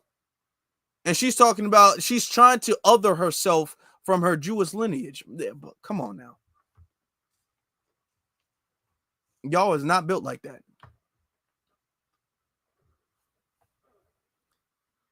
Exactly. But I'm gonna land there because I mean I'm having a drag. There's a drag and kind of a muffled sound coming out of the phone anyway, and I'll let you get to some other callers. Hey, it's always a pleasure talking to the family, chopping it up with you, brother. And I'm gonna drop down and I'm gonna keep on listening. Thank you, brother. I appreciate it. Appreciate you. Yes, I wonder if that's I'm gonna have to check and see. Maybe I don't know if that's just that call or all the calls are like that. But caller from area code 7717. You're on live. What's your name? Where you calling from? What's up, Afro B1? This is Chris Call from Harrisburg, brother. How you doing? I'm good, brother. How you doing? Yeah, man. I'm gonna be real quick, so because I know you got other calls, but man, one of the things we must understand is that Dr. Millie Fuller told us that a race war is not just about violence. The WS dominant society keeps bringing up violence, but a war, tactically speaking, it's not just about violence. It's about all different areas of human activity. So the number one thing for us, SBA, is us being on code. That's the number one weapon we must have. And Dr. John Harry Clark said that the best asset to have as a weapon, in addition to a code, is to have people that know how to think. It's to have good people that are great thinkers. And having a great thinker with a great mind is a great weapon to have in any strategy. You understand what I'm saying? Mm-hmm. Like he said something along the lines of one of the most effective weapons you could have is being a general that know how to think. He said something along the lines of my lecture. And one of the things we must have is a code. And we must have like, you know, we must form an economic collective, because that's one of the skills and assets we must have in war. And not to say that we condone violence on your channel. I want to make that also clear too while we're on your channel, is that we do not condone violence whatsoever on your channel, brother. On the Afro Elite channel, we do not condone or indulge in, you know, violent rhetoric whatsoever. This is just for educational purposes, and I know you're just trying to, you know, give us just reporting the news and all that. But at the same time, we're not going to take the bullshit no more. We're not going to go ahead members of the WS dominant society who making videos talking about race war and all that. Now we got a right to, you know, bear arms to defend ourselves. So with all that being said, brother, have a blessed night. B1 salute. Thanks for all you do. Keep running yourself. You want to weigh in on over everything I just broke down again. The certified salute, FBA all day. FBA, brother. Thank you very much. B1 to you, brother. Thank you. I appreciate your call. Thank you. All right. So we got some trolls in the chat room. They upset. They salty. They mad. If y'all was really winners like y'all claim that y'all are, y'all wouldn't be so mad. Y'all wouldn't be so triggered. Y'all got to be the most triggered, pissed off, bitter, salty winners the world has ever seen. Caller from area code 443. You're on live. What's your name and where you calling from?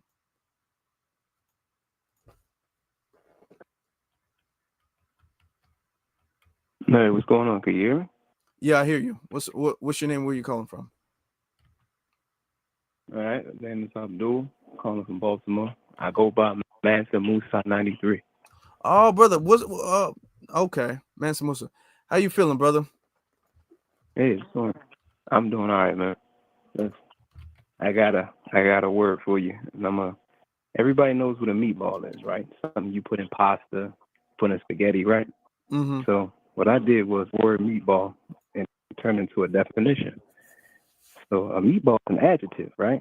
It's one who possesses cornball, goofball, moronic, or better yet, meatball behavior patterns that do not align with the general consensus of commoners that practice dissent. So goofy. So when I call somebody a meatball, that's what that means. This is meatball tendencies right here. About Duck Dynasty and all that. She a complete meatball. She is sweetheart. You ever seen what a Swedish meatball look like? Kind of like white glazed meatball. So she's a Swedish meatball talking that meatballism, and we don't rock with that. You can't use Duck Dynasty to go against Fast and Furious. So, I don't know what you want to do with Dominic Toretto versus one of the cast crew from Duck Dynasty. I don't know what you want to do with that. Other than that, listen, fam, y'all know the type of energy is out here. Y'all gonna have to keep y'all heads on a swivel. Keep your power tools with you. Word to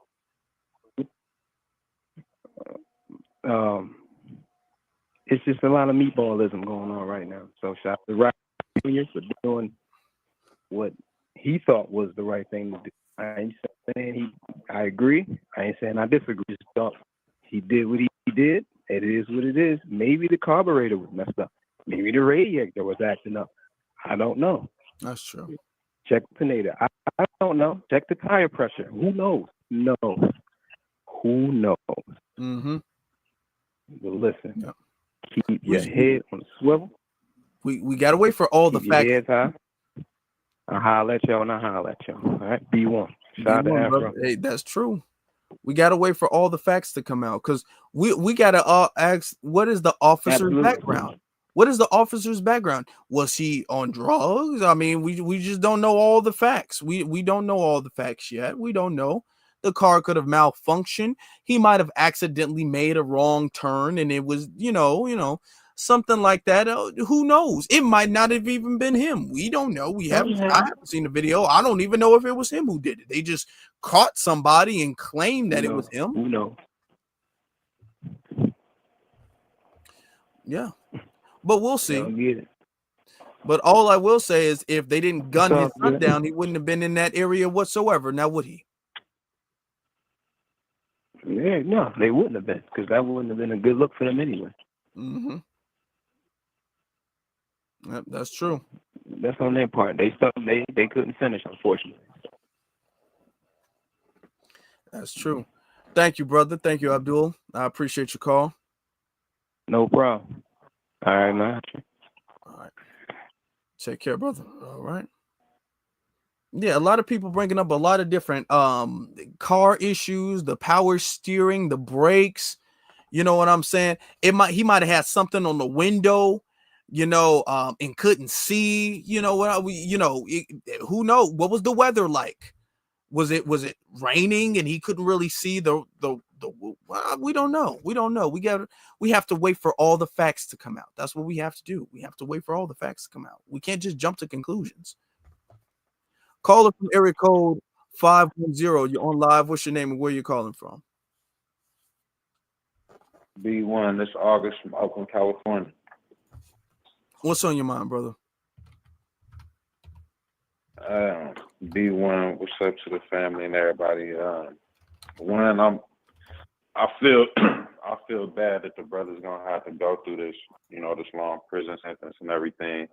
But I can't help but rejoice that there's been other incidents, but at least the conversation, people understanding that there's a thing called honor, and there's a thing called, we could go back to the samurais, or we can go back to anybody that, take 10 steps and duel and come with whatever it was. Like, honor is something to die for. Honor is something to take a life for, period. And some people will dismiss it as thuggery or something like that, or being a violent people.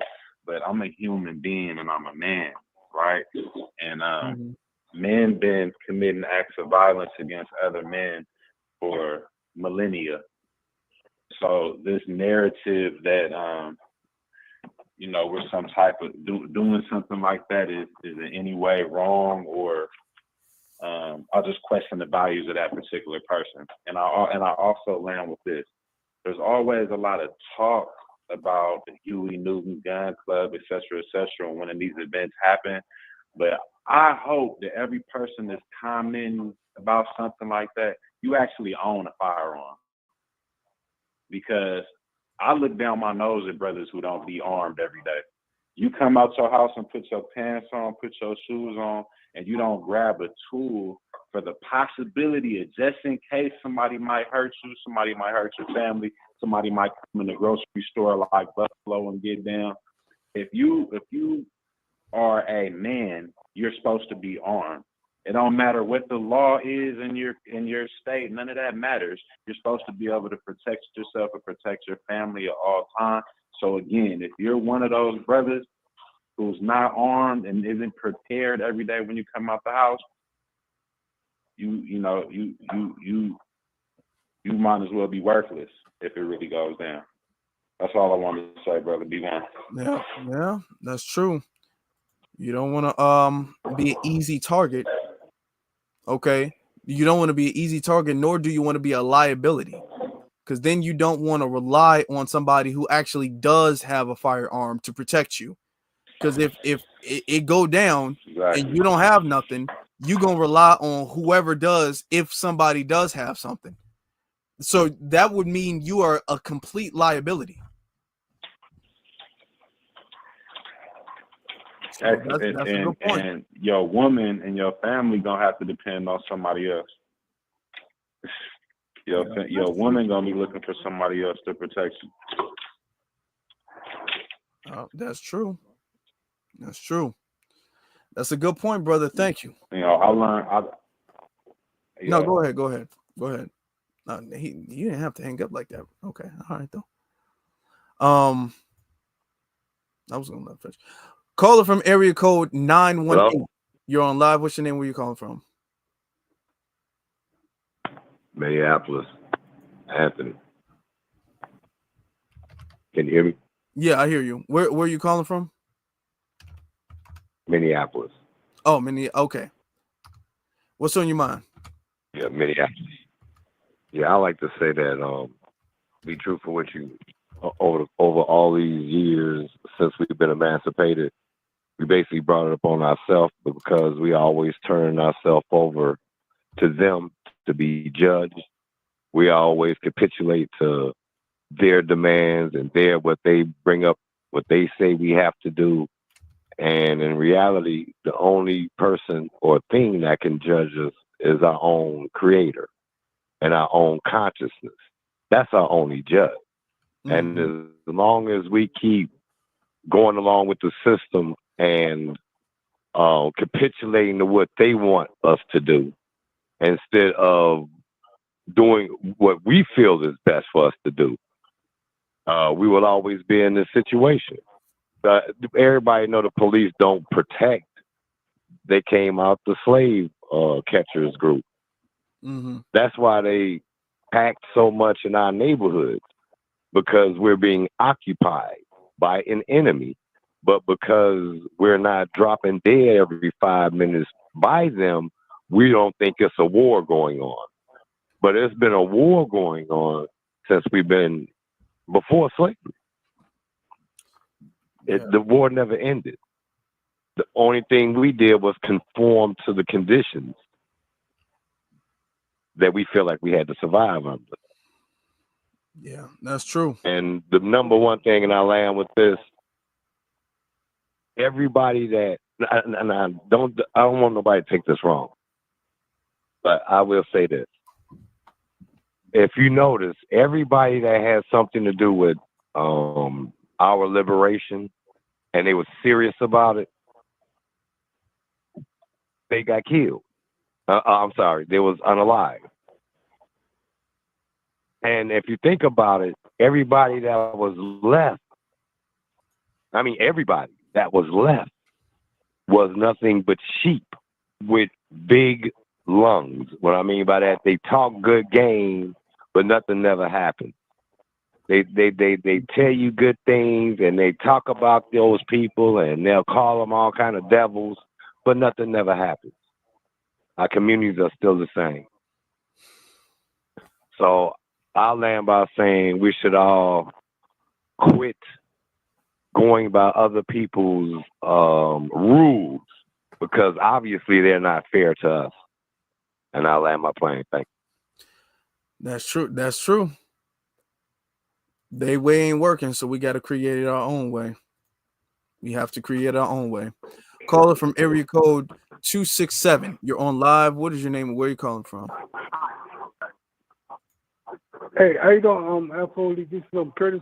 I'm calling from Philly. Can you hear me? Yes, sir. I can hear you. What's on your mind, brother? Afro, yeah, I can hear you. How you feel, good brother? I'm good. I'm good. I'm blessed and happy. Okay. Yeah, I just want to call. Keep up the good work, man, and late happy birthday, okay, my brother. I appreciate that, brother. Thank you. Thank you. I appreciate that. If you guys didn't know, my birthday I just want to say keep up the good work, okay, brother? Thank you, brother. Thank you. Okay, And God I bless you, appreciate brother. your support. Okay. I appreciate your support. Thank you, brother. You know what? I think that'll wrap up the calls. We've been on here for a couple hours. Yeah, that'll wrap up the calls this evening. That's a good way to end it. My birthday was on the 30th. That's why he's saying that. Appreciate that. Appreciate him. Appreciate all of the callers. We had some good callers. Now, what's interesting about this is that we had some trolls in the chat room. Y'all big and bad in the chat room, but y'all don't want to call up and say anything. Why is that? These are the people who are ready for the race war. Oh, these are the duck hunters we need to be scared about. These are the snake rustlers we need to be scared about. They're too cowardly to call a phone, to pick up a phone and to call into something that they disagree with, because clearly they disagree with that, because they're saying it, they're voicing that in the chat room. They clearly disagree, but yet they don't want to call up. And these are the people we need to be afraid of. These are the people who are gonna win without a shadow of a doubt. Okay. If we lose to these people right here, then I don't know. I just don't know. I don't know. I just don't see how, if you too cowardly to call, I don't know. You might be too cowardly to I don't know. I don't know. How do you start wrestling snakes before you pick up a phone? That's what I want to know. That's what I want to know. Okay. The trolls get out real fast. But there were some trolls. Yeah, these are the high IQ people. Quote unquote, let them tell it. The high IQ. That's something else, man. That's something else. But hey, they told us to wait for their justice. We waited. It wasn't just. Now they're gonna have to deal with true justice, our justice. That's how we moving from now on. Family, if you guys are not getting the notifications to my live streams and my video premieres, you guys can be following me on my various social media platforms, because I post that there, so you guys don't miss out. You guys can be following me on my Instagram, which is Afro Elite on Instagram, and you guys can be following me on Twitter or X, which is the Afro Elite, which the description is in the comment section below. That way you guys don't miss out, even if you guys are not getting the notifications on YouTube. Speaking of which, you guys should hit the notifications bell. Make sure you guys press the notifications bell, and make sure you guys like this video. Please make sure you like this video. Thumbs up this video. Appreciate you guys very, very much. And make sure that you guys are double check. Make sure that you guys are hit that subscribe button. Make sure that you guys are hit that subscribe button, because this channel makes the duck hunters upset. If we're building our army against the duck hunters, so we got to hit that subscribe button so we can let the duck hunters know how many we are. All right. So they can spend their time wrestling snakes or doing whatever the case. And with that being said, family, I appreciate every single last one of y'all and the callers. Thank you very much to our mod Nisi for even giving me the idea, because I wouldn't have even thought of that. But I appreciate that, and I appreciate you all. Thank you guys so very much. Let me make sure I get everything. Gave everybody their shout outs for it. I appreciate you guys so very much. Thank you all for watching. I appreciate you all. Be one. Y'all make sure y'all stay ready. Y'all don't have to get ready. Protect yourselves. Protect your people. Protect your family. Protect everybody. Thank you all. And y'all stay blessed.